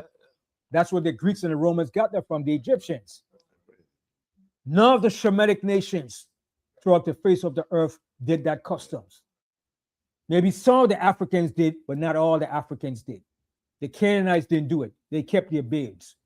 Yes. Yeah, just to fast forward a little bit, I understand later on in time, they used to shave us bald headed and for obedience. Yeah. Right? To make mockery, to humiliate us. Yes. Understand? Shave and make you clean. Talking about you got lice and stuff in your beard and all kind of stuff. No, it wasn't because it was to make mockery of us, to humiliate us. Clean your head, clean bald, your beard, everything. Okay, continue. You read the book of Genesis chapter 41, verse 16. No, verse 15. And Pharaoh said unto Joseph, I have dreamed a dream, and there's none that I dreamt. No, it's verse 16. Genesis 41, verse 16. And Joseph answered Pharaoh, saying, it is not in me. Most high power shall give Pharaoh an answer of peace. And Pharaoh said unto Joseph, in my dream, behold, I stood upon the bank of the river. So now Joseph is going to interpret the dream to him. Okay. Right? And so hold up. Pom. So this time he wasn't ruling in Egypt yet. He didn't start to rule yet. Right. Just was a prisoner Coming up from the dungeon. He's getting ready to be dusted up, cleaning off, making preparation for him.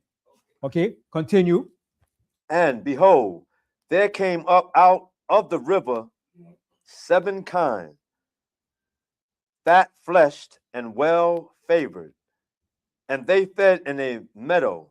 And behold, 7 other kinds came up after them, poor and very ill-favored, and lean flesh, such as I never saw in all the land of Egypt for badness. Mm-hmm. And the lean and the ill-favored kind did eat up the first 7 fat kinds. Mm-hmm.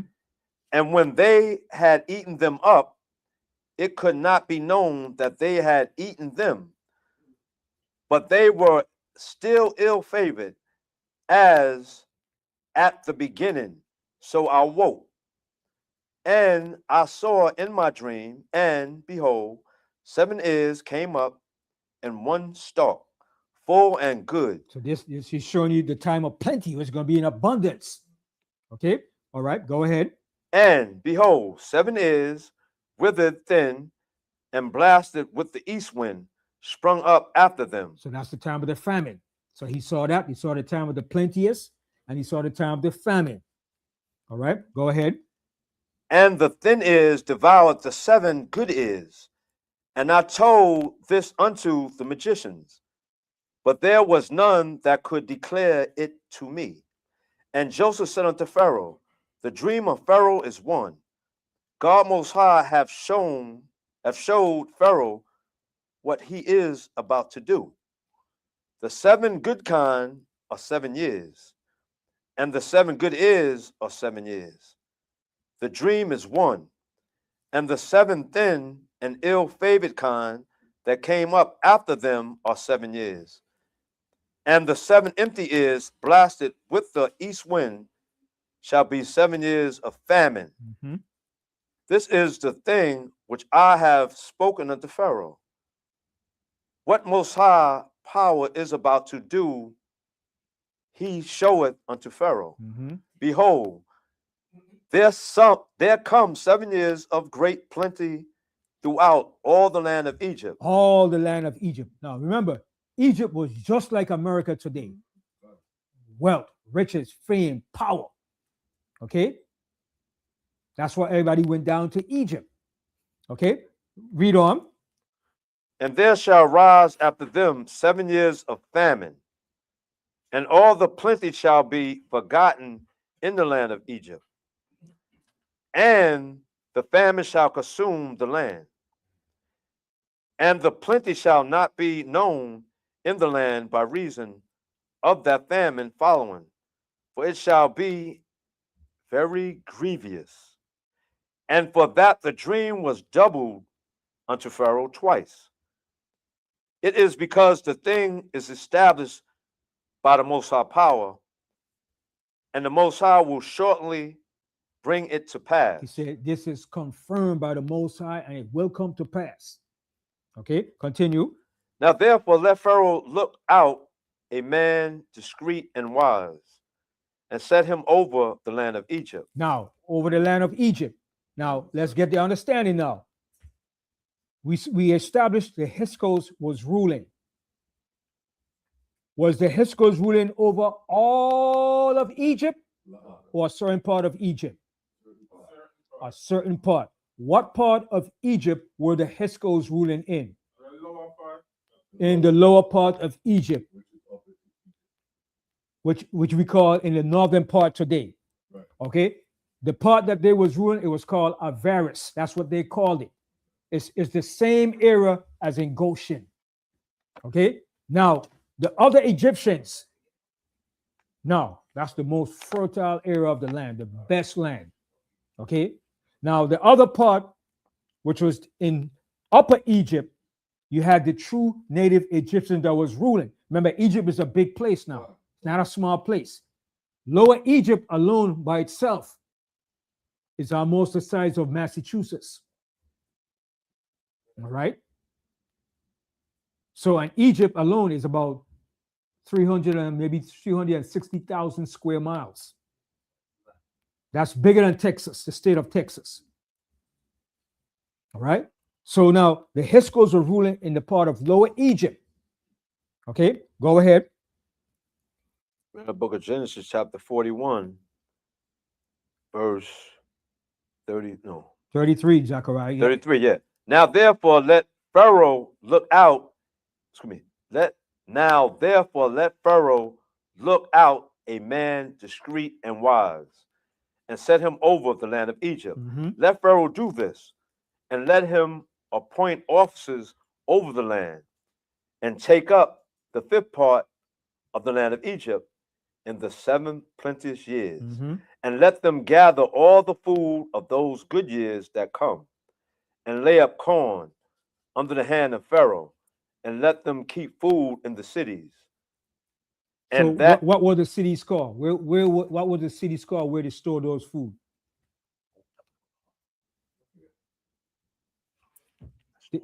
They call them today a name here in America. Storehouses, silos. Silos. Yeah, where you store your grain, your crops, and stuff like that. Those are kept for reserve in the time of shortage of food, just like you do with oil. They have a storage of oil stored all over, just in case become an emergency shortage. All right. So they got that from the idea of what Joseph was doing in Egypt, storing up in the storehouses. You store up in the time of plenty. Right? In the time of plenty, you keep storing up, you keep saving up. Just in case the time of none come, of nothing you have. All right. So that's why in the time of plenty, sometimes the prices are what? low. Well, no. Well, yeah.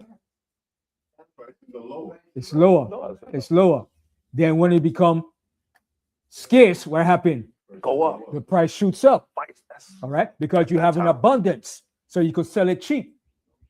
All right. Okay. All right. Go ahead. out of Genesis 41, verse 35. And let them gather all the food of those good years that come, and lay up corn under the hand of Pharaoh, and let them keep good food, let them keep food in the cities, and that food shall be for store to the land against the 7 years of famine. See, that's going to be the reserve for the time of the famine. Those food that's being stored up in the storehouse or in the silos. All right, continue. Which shall be in the land of Egypt, that the land perish not through the famine. And the thing was good in the eyes of Pharaoh, and in the eyes of all his servants. And Pharaoh said unto his servants, can we find such a one as this is, a man in whom the Spirit of the Most High is? And that he had to acknowledge, like, whoa, the Spirit of the Most High is in Joseph, man. And when people see that, man, they excel you. They put you in a position because they know what you're talking about. They know what you know, and they see it. They said, man, we got to put you in position, man. You the man. All right? Yes. And Joseph, he didn't take no credit. No, he was humble. Verse 33 killed him. He was humble. Joseph was humble. Joseph said, no, that's the Most High. Yes, and he was humble, and he knew that. And see, and that's what Jacob saw in Joseph. He saw that spirit in him. You understand? Jacob saw, man, Father Jacob was spiritual too. He saw that in Joseph way before he became a man. You understand? And then the Pharaoh saw that too when he like, man, oh, you can't be denied, man. All right, continue reading now. Go ahead.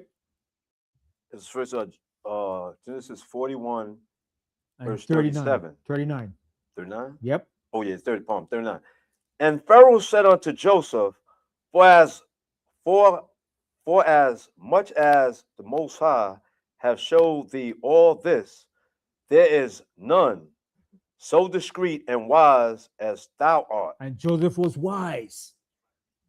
He was wise. He was humble. He feared the Most High. Okay, go ahead. And Pharaoh said unto Joseph, You read what? that. No, I read that in the part, You're in verse 40. 40 now. You're in 40, Zechariah. Stick 40, with yeah. William, Zechariah. Thou shalt be over my house. See now what Pharaoh said? You're going to be over my house. Right away, he said, no, yo, you can't be denied. Go ahead. And according unto thy word shall all my people be ruled. Only in the throne will I be greater than thou. So he told Joseph, only me is going to be greater than you. I'll be greater than you, but you're going to be second in command over my kingdom. Yes, Judah. When he said you will be over my house, is he saying you will be over my kingdom? Yes. Okay. Yes, his kingdom. Everything. And he's going to explain it to him. He's going to tell him right here as we read on. Go ahead. Remember, the word Pharaoh means it means something pertaining to house. Pharaoh. The word Pharaoh, the term Pharaoh. All right. Go ahead. Verse 41. Genesis 41, 41. And Pharaoh said unto Joseph, see, I have set thee over all the land of Egypt. See, now he said, I have set you over all the land of Egypt, not all the entire lands. Because remember, who was ruling in Upper Egypt? You had the native Egyptian that was ruling in Upper Egypt. But Joseph and the Hyksos were in Lower Egypt. Okay? Then you had the Middle Kingdom. Okay? So he was ruling over the complete area of Lower Egypt, which is the size, almost the size of the state of Massachusetts. And when you look up the square miles of Massachusetts, of all the New England states, New York is the largest, then Massachusetts. You can throw it. Okay? New York is 49,000 square miles, and Massachusetts is 10,000 square miles. And the smallest New England state is where? Rhode Island. Okay. Okay. Go ahead. Read on. So, verse 42. yeah, 42. Yep. Remember the book of Genesis, chapter 41, verse 42. And Pharaoh took off his ring from his hand and put it upon Joseph's hand, and arrayed him in vestures of fine linen. And that fine linen is called what in Egypt? Nope. Rope, no. There's a name for it. They call it the Egyptian cotton. Yeah, remember Egypt was famous for their cotton and their white linen that came from the flax weed. All right. Everybody say you got Egyptian cotton, you got the best cotton. You understand? So Egypt produced that flax from the reeds, all right, from the papyrus and from the flax. They produced those material, that type of linen. Because remember, Egypt is hot. You can't wear wool in Egypt. You gotta wear linen or cotton to keep you cool. You understand? All right, go ahead. And put a gold chain about his neck. And he put a gold chain on his neck. All right, a solid pure gold chain. So it was in the genes while we were gold. Yeah. Okay, go ahead. And he made him to ride in the second chariot. See, he made him to ride in his second chariot, not the first chariot, but Pharaoh's second chariot, because the first chariot belongs to him. But the second one is yours. The second and any other chariot in Egypt is yours. All right, go ahead. And he made him to ride in the second chariot, which he had. Because they brought those chariots into Egypt, the Hyksos. They brought the most advanced chariots and weapons into Egypt at that particular time. That's how they was able to defeat the Egyptian, when they brought those sophisticated chariots and weapons into Egypt. Egypt never saw that before. That blew Egypt away to see how the sophistication, the chariots that they had, and the weapons.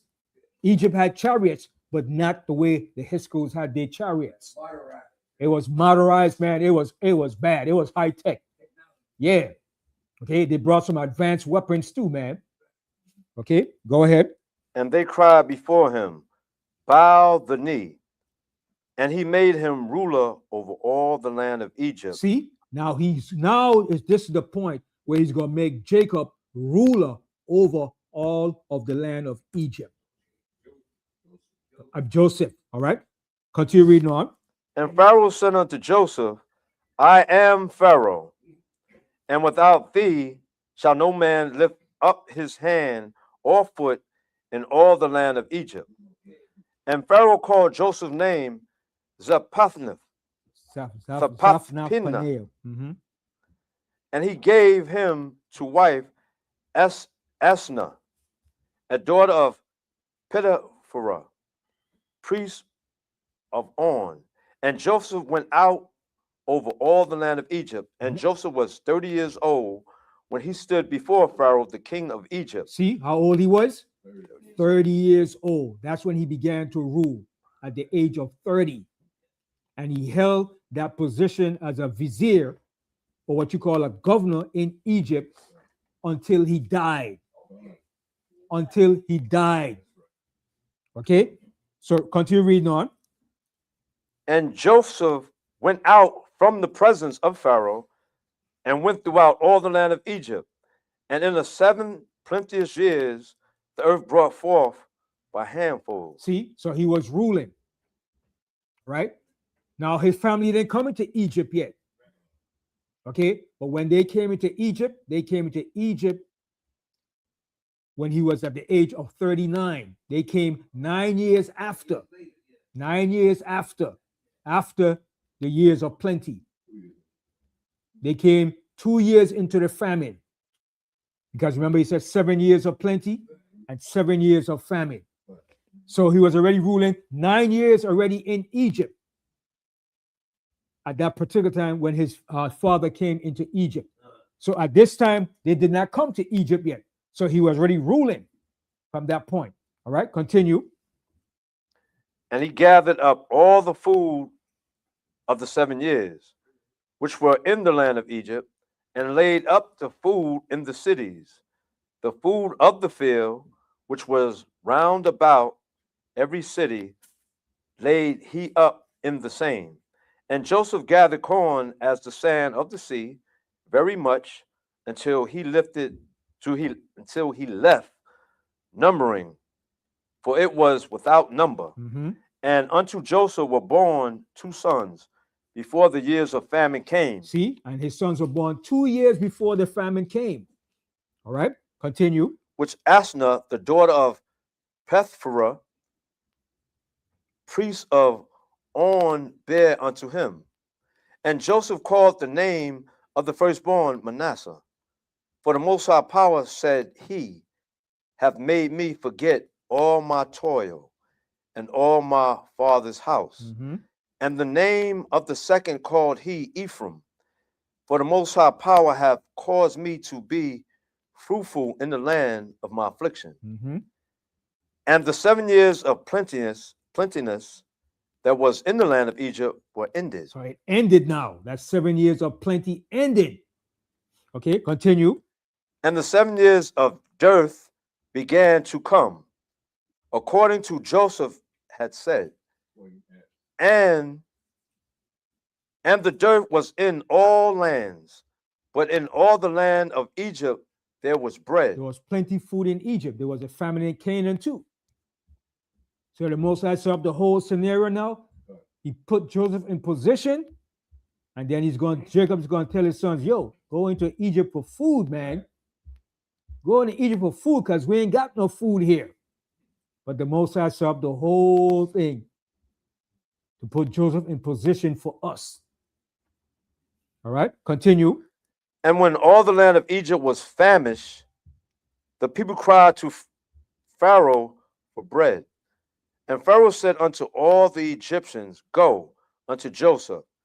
What he said to you, do. He said, go to Joseph. He's the man. You go talk to Joseph. I put him in charge to run things here.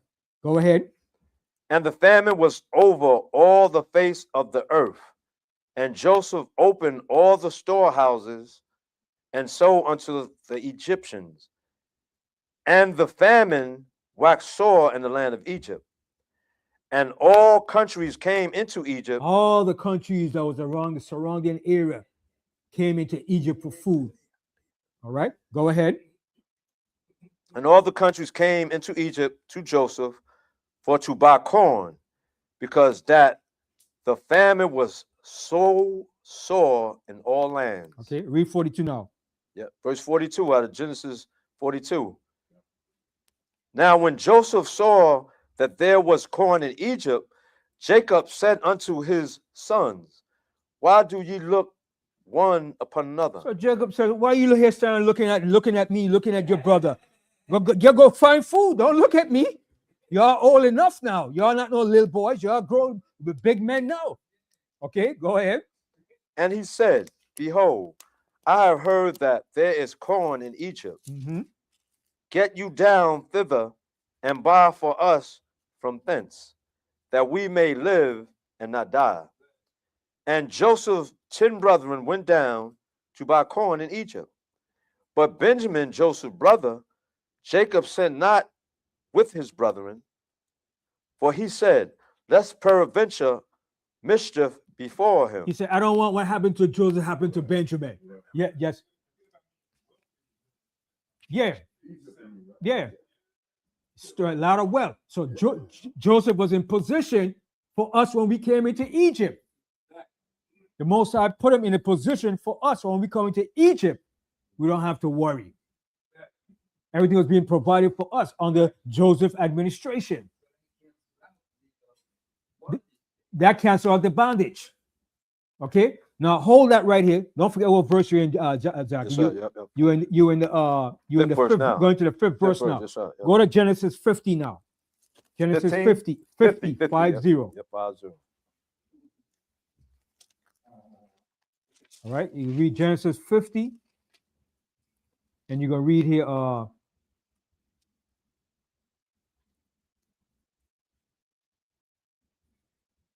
Read the 22nd verse.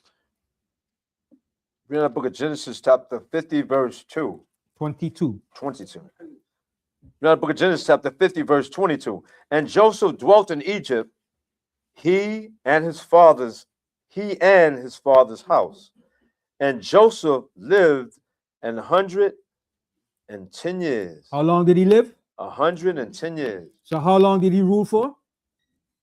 Let's see, 80 years. 30 plus 80 is 110 years old. That a duration of the 110 years that he lived, he was still ruling. Because when you have a position like in Egypt, you rule until your death. So he ruled for 80 years in Egypt.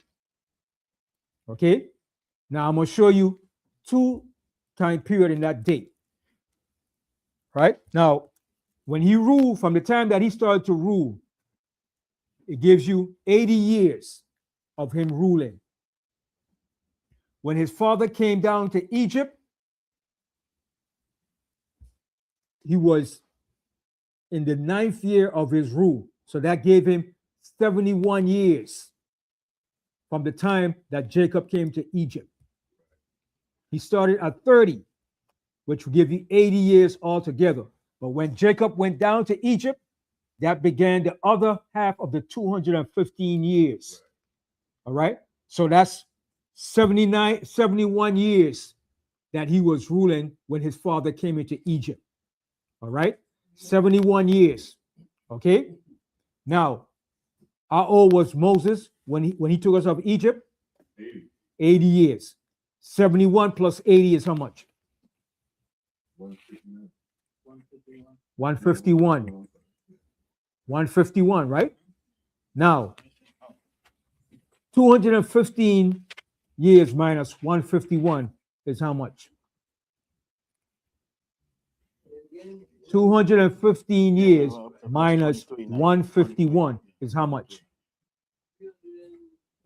You subtracting.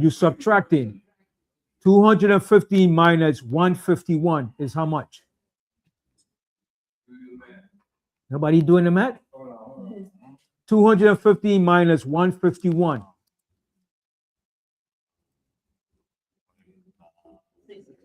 64 years, right?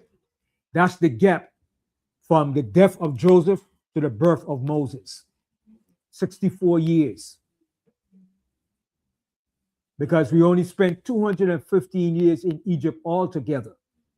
And out of the 215 years, only 80 years of it was slavery. All right, I'm going to show you in the scriptures too. All right, because the slavery started after Joseph died, and the slavery started when Moses was born. Okay, read Genesis 22. We read that, right? Reading out the book of Genesis, chapter 50, verse 22. And Joseph dwelt in Egypt, he and his father's house. And Joseph lived 110 years. Mm-hmm.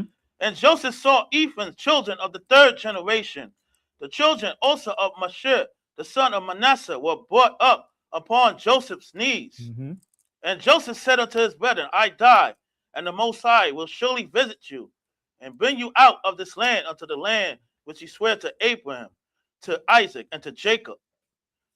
Verse 25, and Joseph took an oath of the children of Israel, saying, the Most High will surely visit you, and ye shall carry up my bones from hence.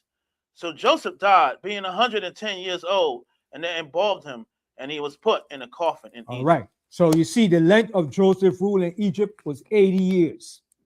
And within that lifetime that Joseph lived, for that 80 years, there wasn't no slavery in Egypt. No slavery. Now, when did the slavery happen? Let's go here to Exodus 1. But let's go to the part when Jacob came to Egypt. Let's go back to Genesis. Let's go back here to Genesis 42. Genesis 42, and start from the fifth verse. The book of Genesis, chapter 42, verse 5. And the sons of Israel came to buy corn among those that came, for the famine was in the land of Canaan. Mm-hmm. And Joseph was the governor over the land. And he it was that sold to all the people of the land. And Joseph's brethren came and bowed down themselves before him with their faces to the earth. Mhm. And Joseph saw his brethren, and he knew them. Okay, now let's skip all of that now, and let's go and show the part when Jacob came to Egypt. When Jacob came to Egypt, that started the other half of the 215 years. Okay, so go over here now.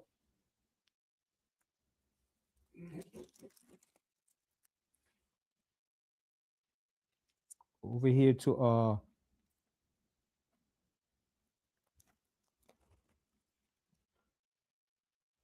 read Genesis 45 and 10. Read Genesis 45 and 10 real quick. Yeah, we're in the book of Genesis, chapter 45, verse 10. Mhm.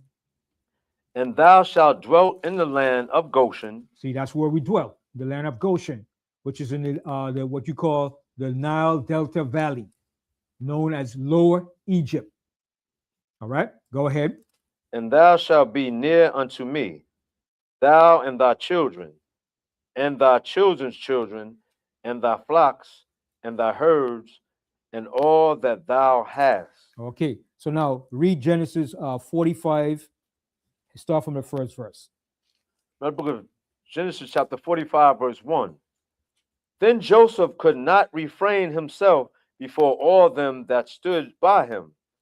And he cried, Cause every man to go out from me. And there stood no man with him, while Joseph made himself known unto his brethren. So now this is the point he's going to make himself known to his brethren, to his brothers. All right, but now his father didn't come into Egypt yet. Jacob didn't come into Egypt yet. Okay, continue. And he wept aloud, and the Egyptians and the house of Pharaoh heard. And Joseph said unto his brethren, I am Joseph. Doth my father yet live? So he said, my father live, is he alive? All right, go ahead. And his brethren could not answer him, for they were troubled at his presence. They were scared now. They were scared because they knew what they did to him now. And they realized now, he's going to pay us back now. It's payback time. Shaking in the boots, man. But to show you, Joseph didn't have the type of mindset like that. All right, go ahead.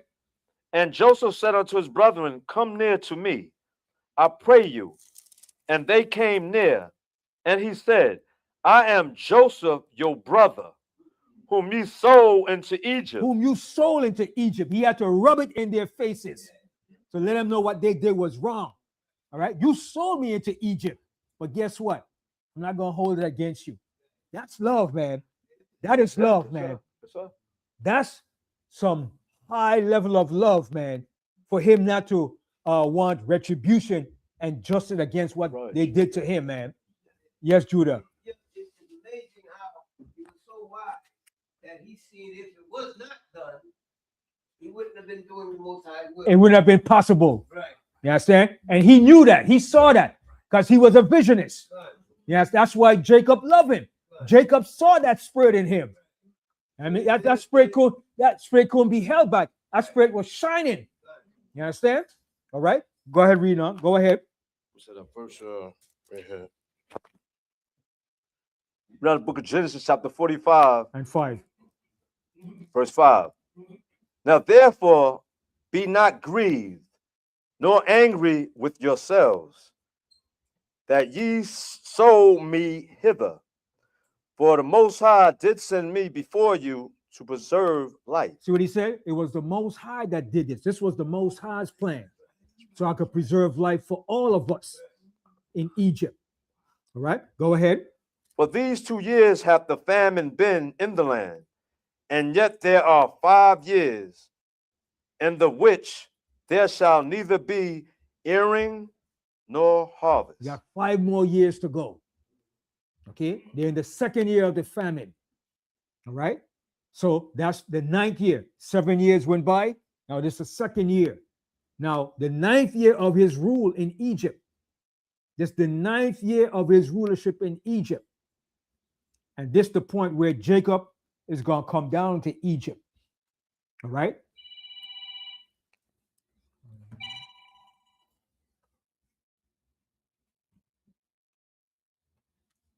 Continue reading on. And the Most High sent me before you to preserve you a posterity in the earth, and to save your lives by a great deliverance. So now it was not you that sent me hither, but the Most High Power. And he have made me a father to Pharaoh, and the Lord Adawan of all his house, and a ruler throughout all the land of Egypt. And a ruler in the land of Egypt. Right? Yeah. Then I like the father, I say, I made him a father. A father. He was like a father to Pharaoh. Yeah. You understand? Yeah. Go ahead. Haste ye, Genesis 45, verse 9. Haste ye and go up to my father, and say unto him, Thus saith thy son Joseph, Most High have made me Lord Adawan of all Egypt. Come down unto me, tarry not. He said, go back into the Canaan and tell your father, I'm the man in Egypt. Tell him I'm the man in Egypt. All right. Now go over here now. Read the 46th chapter and start from the first verse. Read out the book of Genesis, chapter 46, verse 1. And Israel took his journey with all that he had, and came to Beersheba, and offered sacrifices unto the Most High Power of his father Isaac. And the Most High spake unto Israel in the visions of the night, and said, Jacob, Jacob. And he said, Here am I. And he said, I am the Most High Power, the God of thy father. Fear not to go down into Egypt. So now he's getting ready to go down to Egypt now. This is going to begin the other half of the 215 years. From that point to the Exodus, it's 215 years. All right, go ahead. For I will there make of thee a great nation. I will go down with thee into Egypt, and I will also surely bring thee up again. And Joseph shall put his hand upon thy eyes. So he's going to live to see the length of that Joseph lived. Because Jacob was 130 years when he went into Egypt, and he lived to be 147 years. So he lived 17 years in the land of Egypt without any slavery. Continue.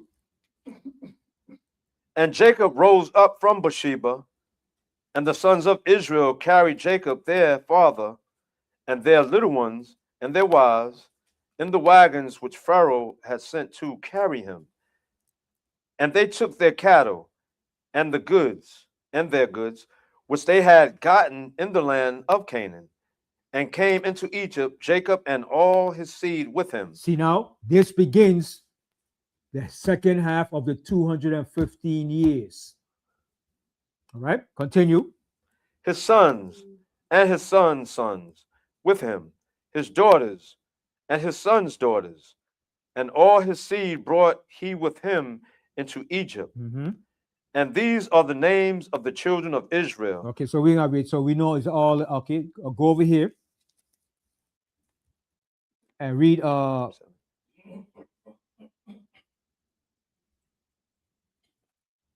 Read the 27th verse. The book of Genesis, chapter 46, verse 27. And the sons of Joseph, which were born him in Egypt, were 2 souls. All the souls of the house of Jacob, which came into Egypt, were 70. And he sent Judah before him unto Joseph, to direct his face unto Goshen. So where he was going? Into the land of Goshen. Okay, go ahead. And they came into the land of Goshen. Okay, now they came into the land of Goshen now. All right. And now I want to show you something right here. Okay, continue reading now, because Joseph is going to tell his brethren now, when you go into Egypt, when you go into Egypt and you come to the land of Goshen, this is what you're going to tell the Pharaoh, what your occupation is. Tell him that you're shepherds, and he's going to put you in the best land of Egypt. Now, if these were native Egyptians, they would not put them in the land of Goshen, because it's going to explain and tell you why. the true Egyptians didn't like shepherds. But the Hyksos were shepherds. They were known as shepherd kings. So they put them in the same land that they were into. All right? So let's continue reading on. By the book of Genesis, chapter 47. Wow. After 3. Wow. No, 20, let me see. Wow. It's 28. after 3. LaBrian. 28. Wow. I'm after pass. It's after 3 here now. Wow. You know what? You Still got time? Okay. All right. Go ahead. Okay. Yeah, read the book of Genesis, chapter 46, verse 28. And he sent Judah before him unto Joseph. No, you read 29?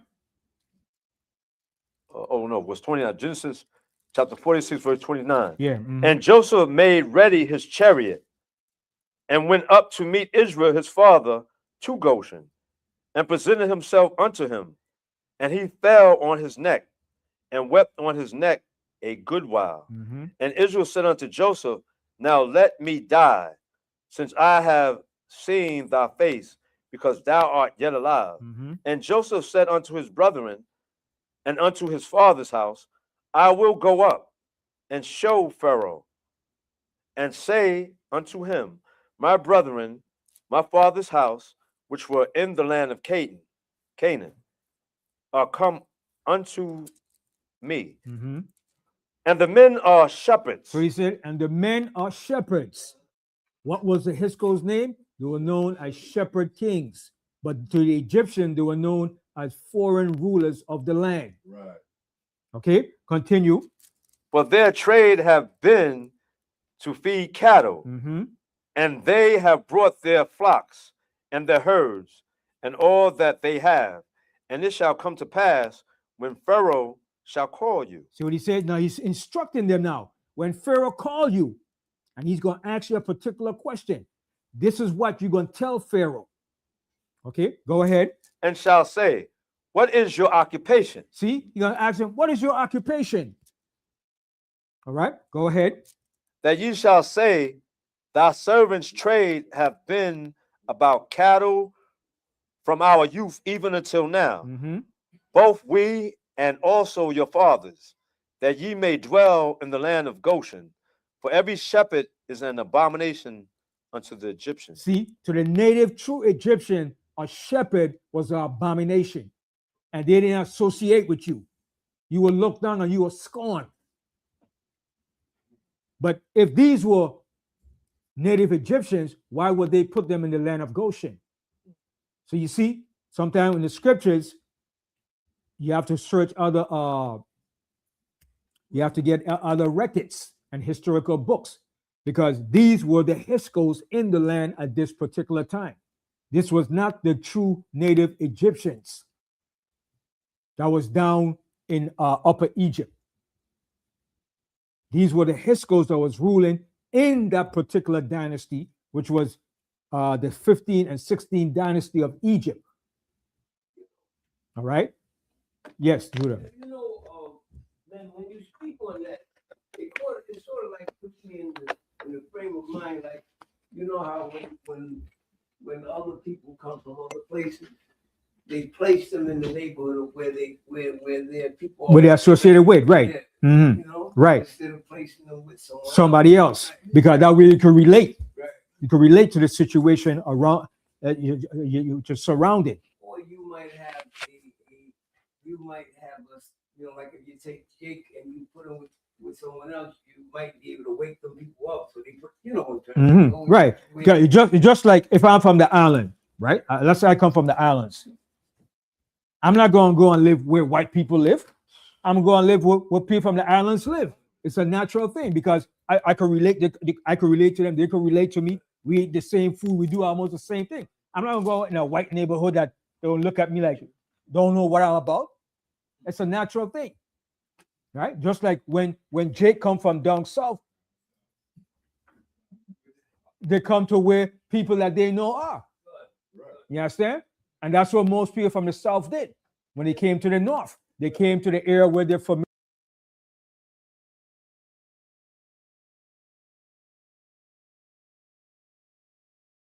let's say I'm a Jamaican and I come from Jamaica. More naturally, I'm gonna go amongst where Jamaicans are. You understand? Yeah, but even today now, most Caribbeans just go where all Caribbeans are. It doesn't matter. You understand? But everybody makes a distinction when it really comes down to it. You understand? But I have learned that whether we come from any island in the Caribbean, we're all the same people. We just drop off in different islands. You understand? I could go anywhere in any island in the Caribbean and blend in for a right in line. And I come and say, you're not from Grenada. You're not from Grenada. I could go and blend in with Grenada for a writing anywhere. Jamaica, Trinidad, anywhere, St. Kitts, Nevis, any island, because we all got something alike that's similar. Even certain things might be a little slight different, but when it comes down to it, we're all the same. The fruits, everything is the same in the island. Was colonized and oppressed. You're oppressed by the same enemy, the same oppressor. Same oppressor. Some foods might be a slight different. Like, for instance, Jamaica will say sweet sap. Where I'm from, we call it a sugar apple. But as soon as you see, you know what it is. Right? In Trinidad, it's called a sugar apple too, right? Yeah, in Barbados too, right? Sugar apple. Only Jamaica call it sweet sap. All right? And certain foods, like our kalaloo. Some places they make it from what? The dasheen leaf, right? We make ours from a stem of plant. We pick them smaller. We pick them and we put them. We call it kalaloo. All right. So everybody call it kalaloo. You know, it's all the Caribbean I call it kalaloo. All right, but it's made from different bushes. Most places it's made from the dasheen leaf. In Barbados too, right? What they made it from? The kalaloo. In Trinidad, it's made from the dasheen leaf too, right? From the dasheen bush. In Grenada, St. Vincent. In Jamaica, with the kalaloo, it's made from what? It just grew as a green. From the green, right? Green plant. You got a plant, right? See, y'all don't take yours from the dasheen. No, but most places take from the dasheen leaf. Leaf and cut it up. Yeah, you understand? Yeah. Yeah, it's like collard green. It's the same thing. Yeah. Yeah.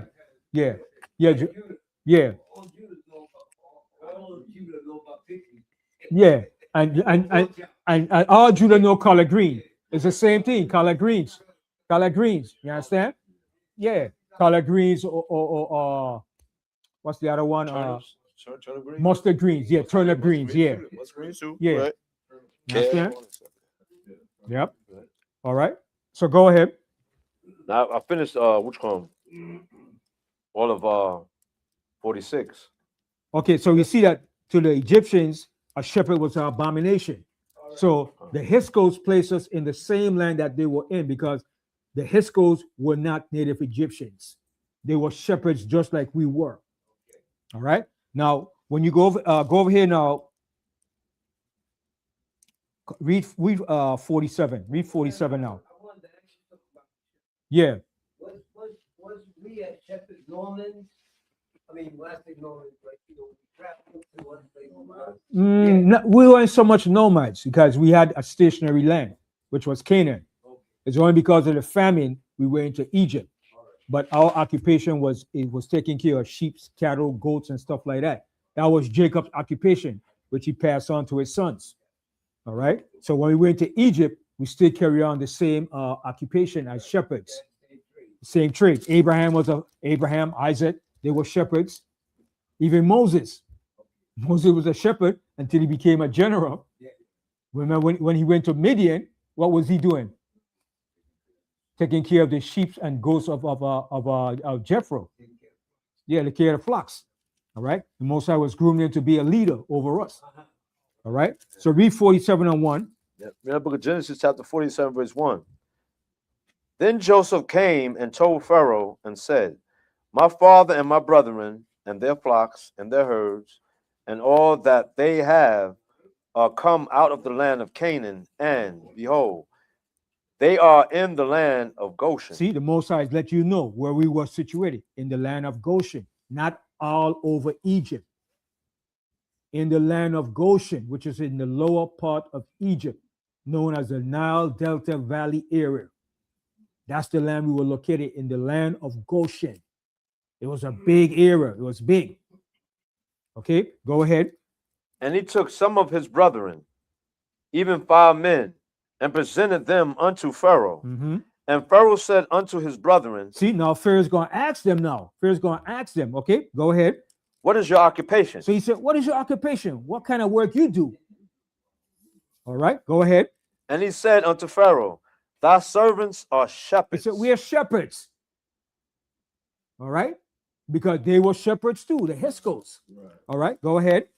Both we and also our fathers. Mm-hmm. They said, moreover unto Pharaoh, for to sojourn in the land are we come. For thy servants have no pasture for their flocks, for the famine is sore in the land of Canaan. Now therefore we pray thee, let thy servant dwell in the land of Goshen. See how the Most High keep repeating it all the time so we could know, so we don't get no mistake where this area of the land is situated. Okay, go ahead. And Pharaoh spoke unto Joseph, saying, thy father and thy brethren are come unto thee. The land of Egypt is before thee. And the best of the land make thy father and brethren to dwell. So he said, in the best of the land. Because the further south you go, where you run it into? The further south of Egypt, you run into deserts. So the land upward that was up in the north, which is called the lower part, is the most fertile of all. Why? Because of the Nile. The Nile that's right there on its banks. It runs through and it waters the whole land. Okay? So that's the land that we had. Goshen in lower part of Egypt. All right? Continue. Book of Genesis chapter 47, verse 6, again from the top. The land of Egypt is before thee, and the best of the land make thy father and brethren to dwell. In the land of Goshen let them dwell.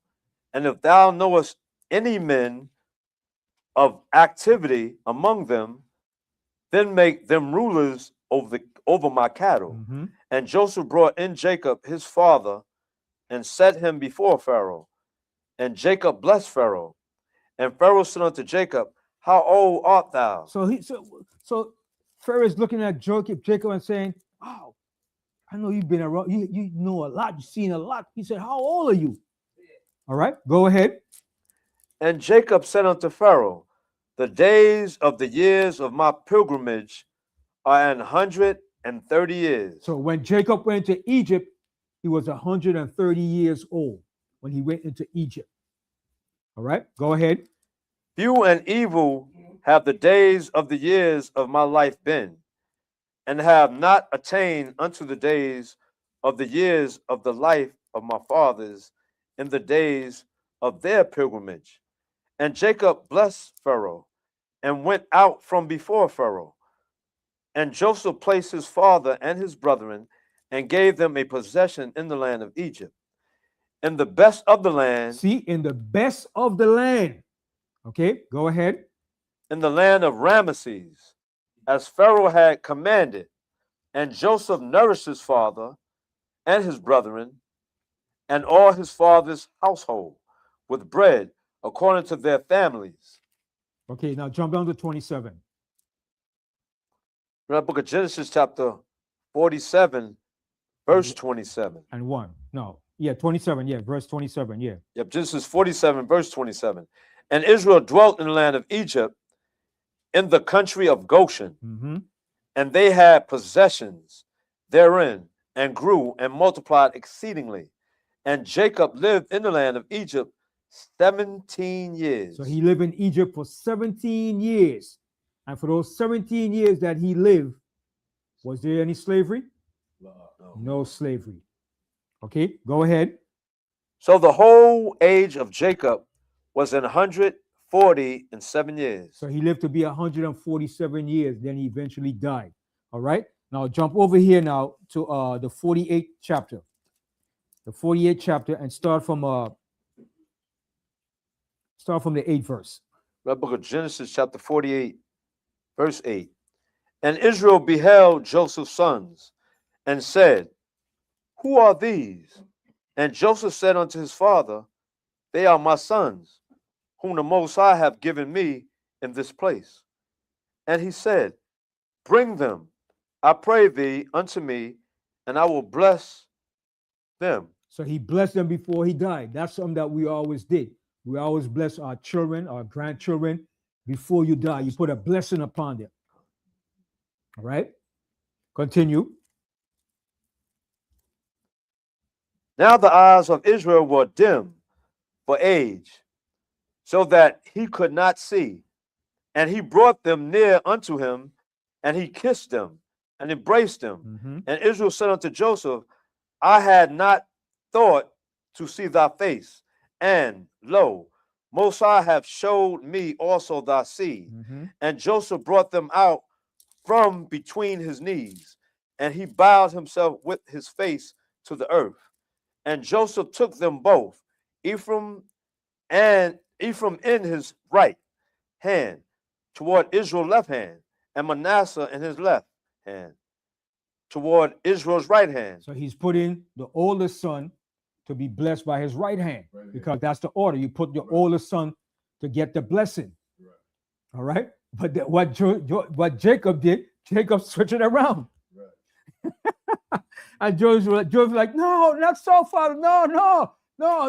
That's the younger. Yeah. So that's almost the same kind of blessing with Esau and Jacob. Yeah, the same thing. Same thing. It's a cultural thing. It's a cultural thing. I'm talking about Tradition. Yeah. His eyes was dim too. Yeah. So he couldn't see well. When Right. Because that's when you do it in your old age before you die. Right. So it's a traditional thing, passed on from father to son, and so forth. All right. Go ahead. And brought them near unto him. And Israel stretched out his right hand and laid it upon Ephraim's head, who was the younger, and his left hand upon Manasseh's head, guiding his hands wittingly, for Manasseh was the firstborn. And he blessed Joseph and said, Most High, before whom thy fathers Abraham and Isaac did walk, the Most High, which fed me all my life long unto this day, the angel which redeemed me from all evil, bless the lads, and let my name be named on them, and the name of my fathers Abraham and Isaac, and let them grow into a multitude in the midst of the earth. And when Joseph saw that his father laid his right hand upon the head of Ephraim, it displeased him. And he held up his father's hand and removed it from Ephraim's head unto Manasseh's head. And Joseph said unto his father, Not so, my father, for this is the firstborn. Put thy right hand upon his head. So even Joseph knew that too, that you have to bless the firstborn. So he said, no, father, no, he's not the firstborn. He's the younger. Put your hand upon the firstborn. All right. So like I said, that's a tradition that was passed on. All right. Go ahead. And his father refused and said, I know it, my son. So he said, I know, my son. I know I'm doing. Because the Spirit of the Most High is guiding him, even though he couldn't see. He said, I know, my son. I know. All right. Go ahead. I know it. He also shall become a people, and he also shall be great. But truly his younger brother shall be greater than he, and his seed shall become a multitude of nations. See what he said? A multitude of nations. So when the split happened in Israel, we became what? 2 nations. Right. 2 nations. The southern kingdom and the northern kingdom. Now, like he said, Uncle Manasseh and Ephraim, who became greater? Ephraim. Why? Why did Ephraim become greater? Because and the blessing is one, but he became king of the northern kingdom. Right. He was the ruler over the northern kingdom. Everything was under his vibration under the northern kingdom. That's why Jacob blessed, because Jacob knew this was going to happen eventually. The Most High was directing him with that divine blessing to bless Ephraim over Manasseh. All right. But now let's go ahead to Exodus now. I'm going to show you now. All right. I know it took a long time. Wow. Good. It's good. Right. It's needed. Yeah. Yes. One son became nation. And nations. Ephraim alone became a nation. Yeah. Yeah. So each tribe became like a nation. We became like a nation. When you look at the Caribbean island, with all the island of the Caribbean, that's predominantly one tribe. Let's say you might have two tribes there. Let's say you might have Judah amongst them with Levi, but it's predominantly Benjamin in all those Caribbean islands. Predominantly Benjamin. Yeah.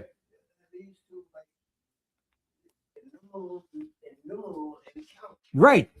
Right. Like the stars. Yeah. You understand?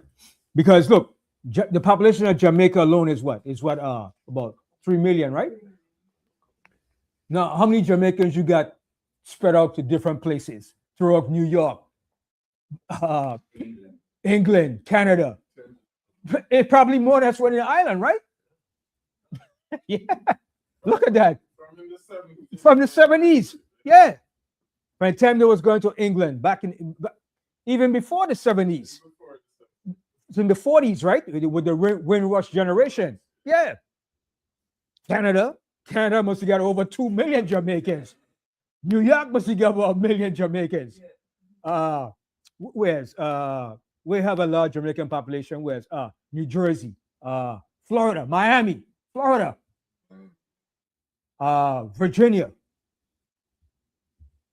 So you're looking like what? Maybe what? Close to like what? Maybe what? 8 million or even more. All right. And that's only Jamaica alone.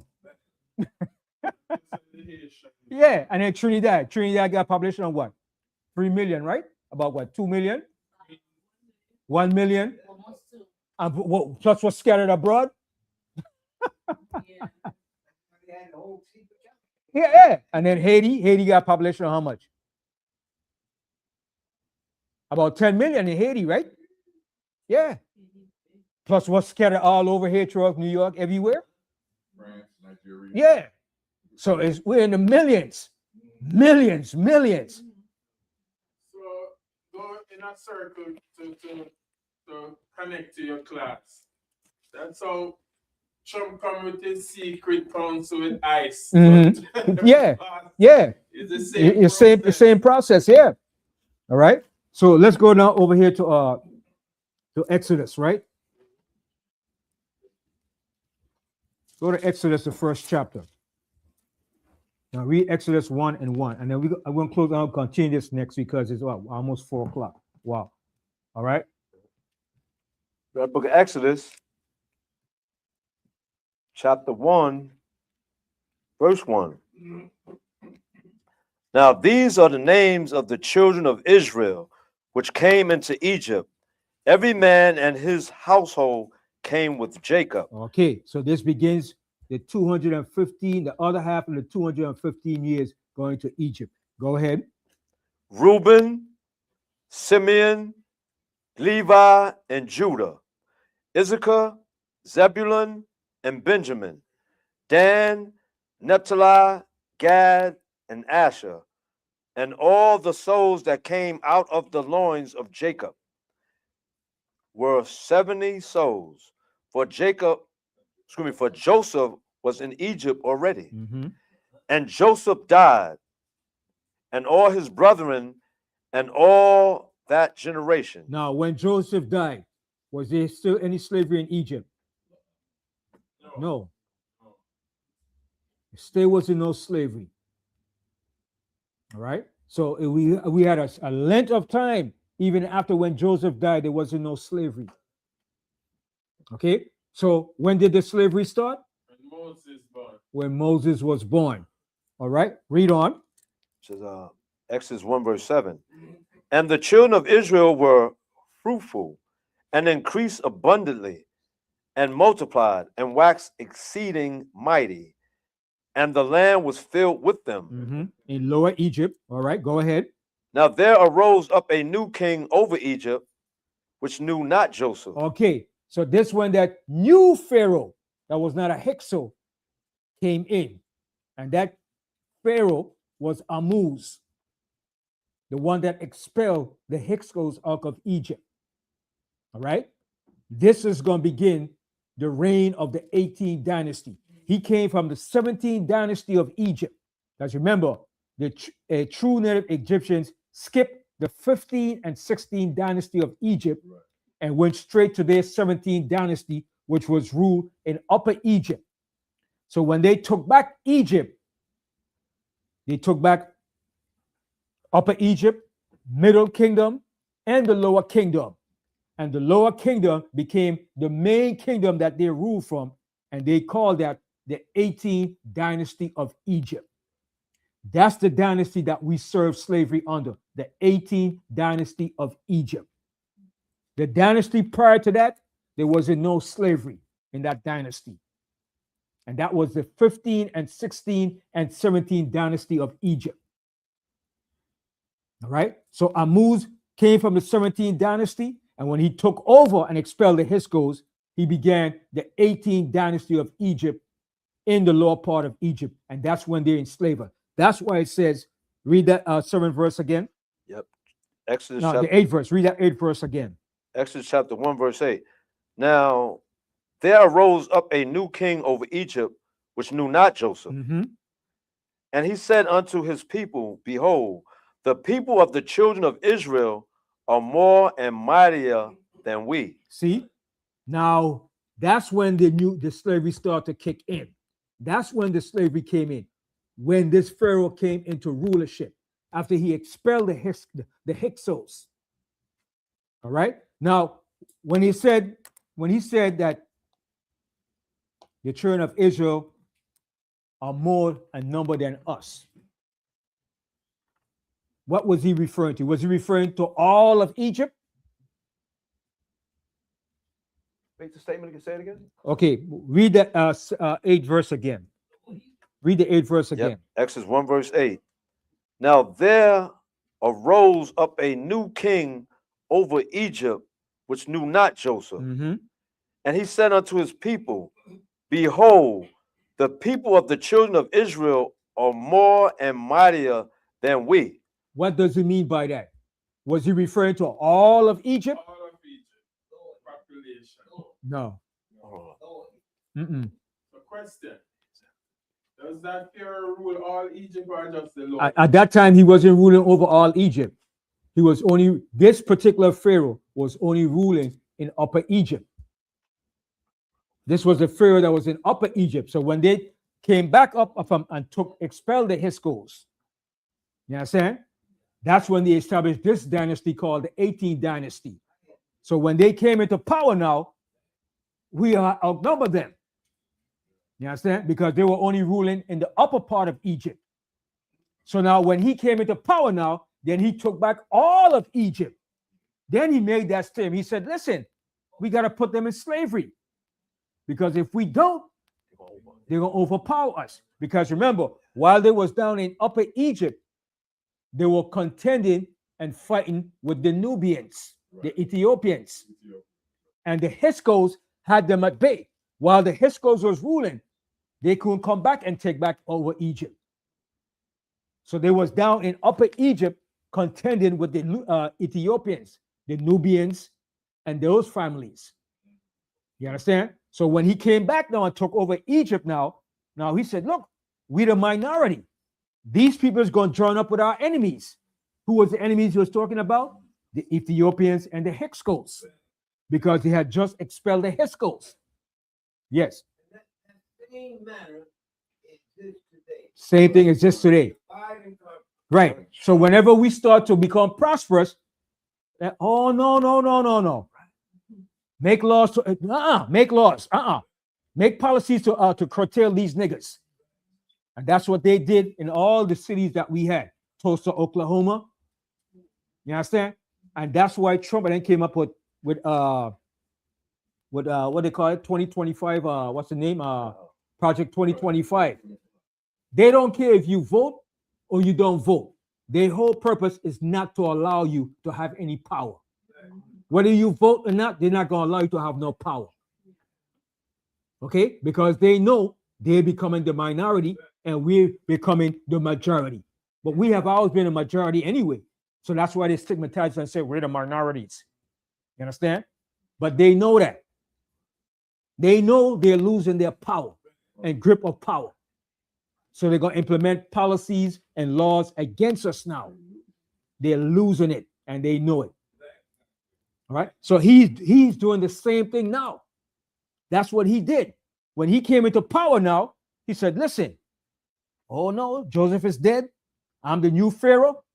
Time to get busy now, baby. Yeah. Time to put you Negroes in slavery. Fun time is over. And this is when the slavery began. All right. So continue reading that. I'm going to show you something here too. Continue reading on. In Exodus 1 verse 10, come on, let us deal wisely with them, lest they multiply. And it come to pass that when they're fallen out any war, they join also unto our enemies. Who was their enemies? The Ethiopians and the Hyksos. They just got the Hyksos out. So they don't need us to have no more friends. They don't need us to jump with the Ethiopians because they were fighting amongst the Ethiopians for a good while. So now they finally got the power and the muscle, the strength to defeat the Ethiopians and kick out the Hyksos. They ain't going to give you no power over them now. It's their time to rule. Every nation knows that. When it's your time to rule, you don't put your enemies in power with you. All right? And that's what he was going to do now. He said, you Israelites ain't going to rule with us? Hell no. I got a job for you Negroes. All right? Go ahead. And fight against us, and so get them up out of the land. Mm-hmm. Therefore, they did set over them taskmasters to afflict them with their burdens. And they built for Pharaoh treasure cities, Pithom and Ramesses. But the more they afflicted them, the more they multiplied and grew. And they were grieved because of the children of Israel. They were grieved. They were mad. They didn't like that. Just like Whitey over here is not going to like what he's going to see. The Most High said the heathen's going to envy you, and ain't a damn thing they could do. They're going to be mad when they see our success. They're going to decrease, and we're going to increase in everything. Continue. And the Egyptians made the children of Israel to serve with rigor. That's when we started the slavery began. Okay, go ahead. And they made their lives bitter with hard bondage, in mortar and in brick, and in all manner of service in the field. All their service, wherein they made them serve, was with rigor. Okay, now go ahead to the book of Acts. I'm going to show you something in the book of Acts. Now, how do we know when the slavery began? Let's go to the book of Acts.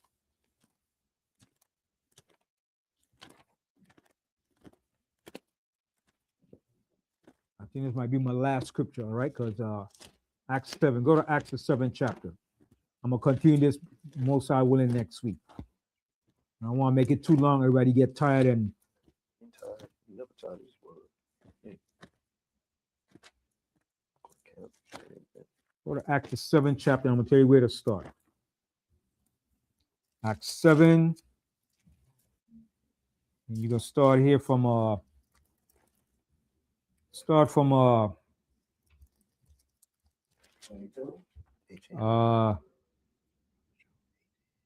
we're gonna go up. We're gonna go up. You're gonna start from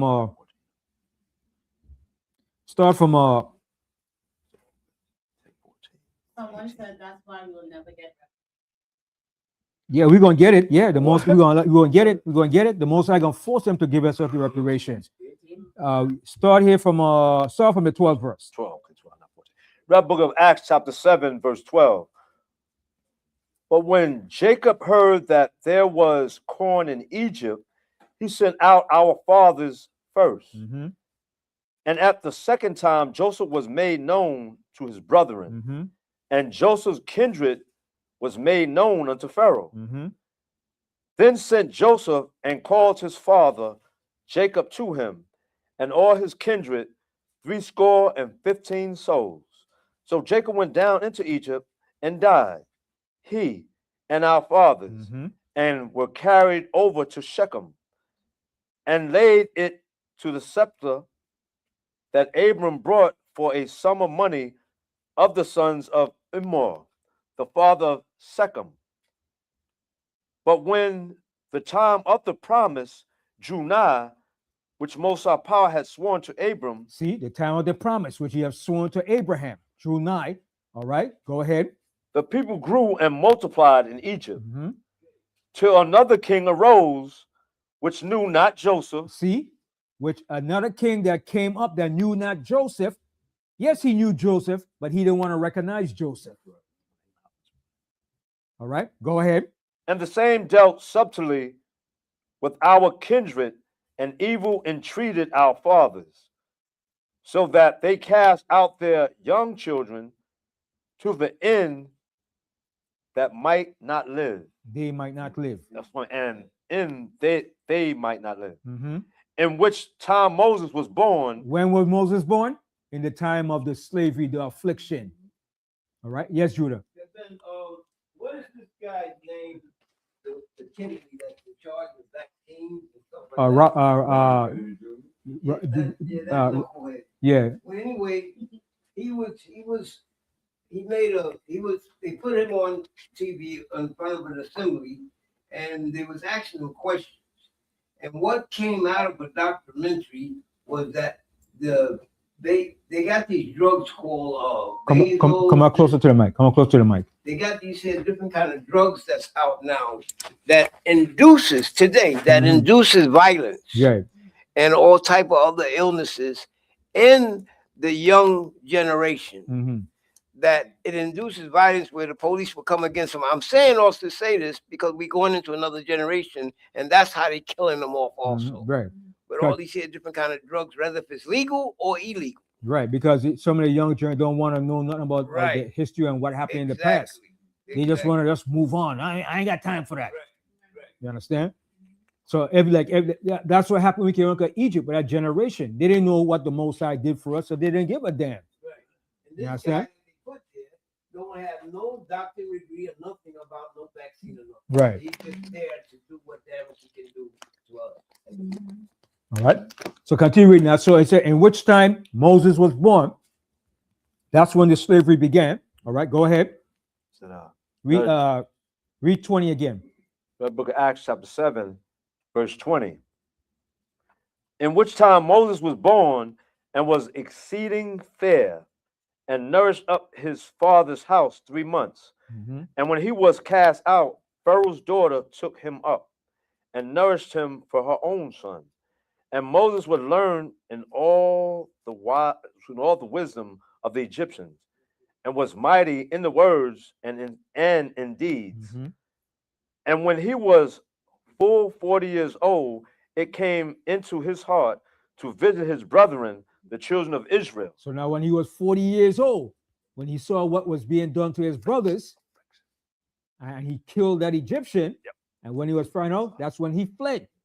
So he was 40 years old when this happened. All right. And he left at 40 and came back at when? When he was excuse me, what, not 80? No. Yes. Yeah, 80, yeah. He was gone for 40 years. Training. Most had him in training. And then he came back at 80. So when he came back at 80, that's when the slavery ended. So the slavery lasted for the extent of Moses' lifetime. It wasn't before or after. It lasted from the time he was born to the time he brought us out of Egypt, which is exactly 80 years. So how many years of the slavery that we serve in Egypt? It was only 80 years. And how do you prove that? You go back to Exodus, the 7th chapter. All right. So I'm going to end on this here. Let's go to Exodus 7. All right. I'm going to continue next week. Exodus 7.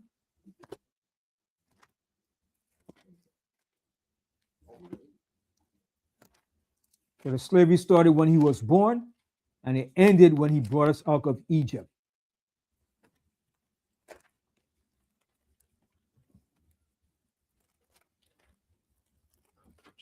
All right, Exodus 7, and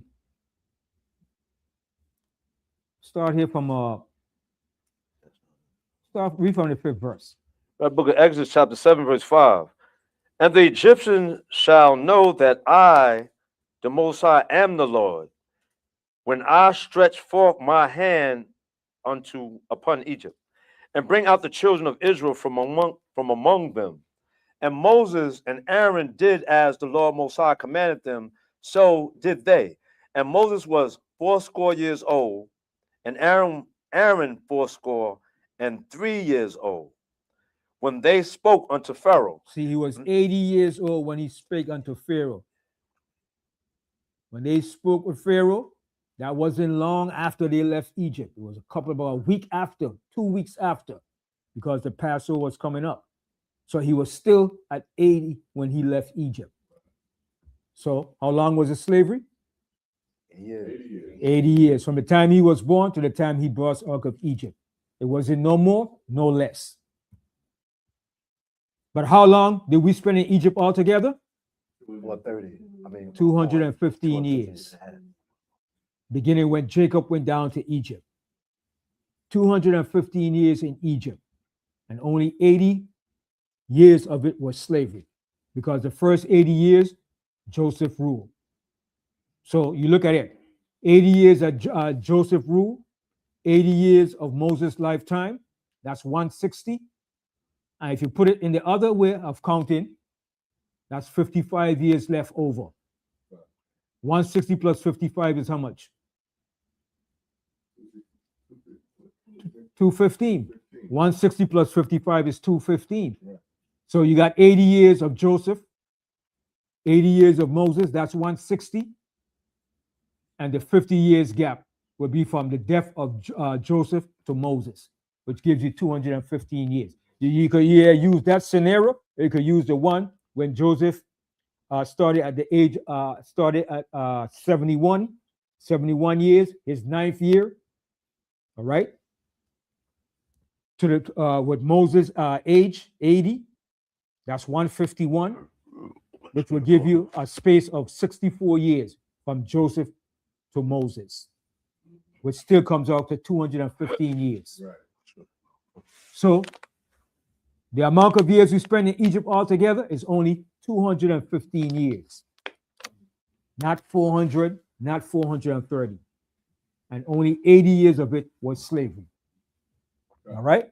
So I'll end the class on this segment. I'll continue most I willing next week. I hope everybody got an understanding from that and could see what the scripture is talking about. All right? So I say shalom to everybody. I say shalom. Shalom. Just, click end. Yeah.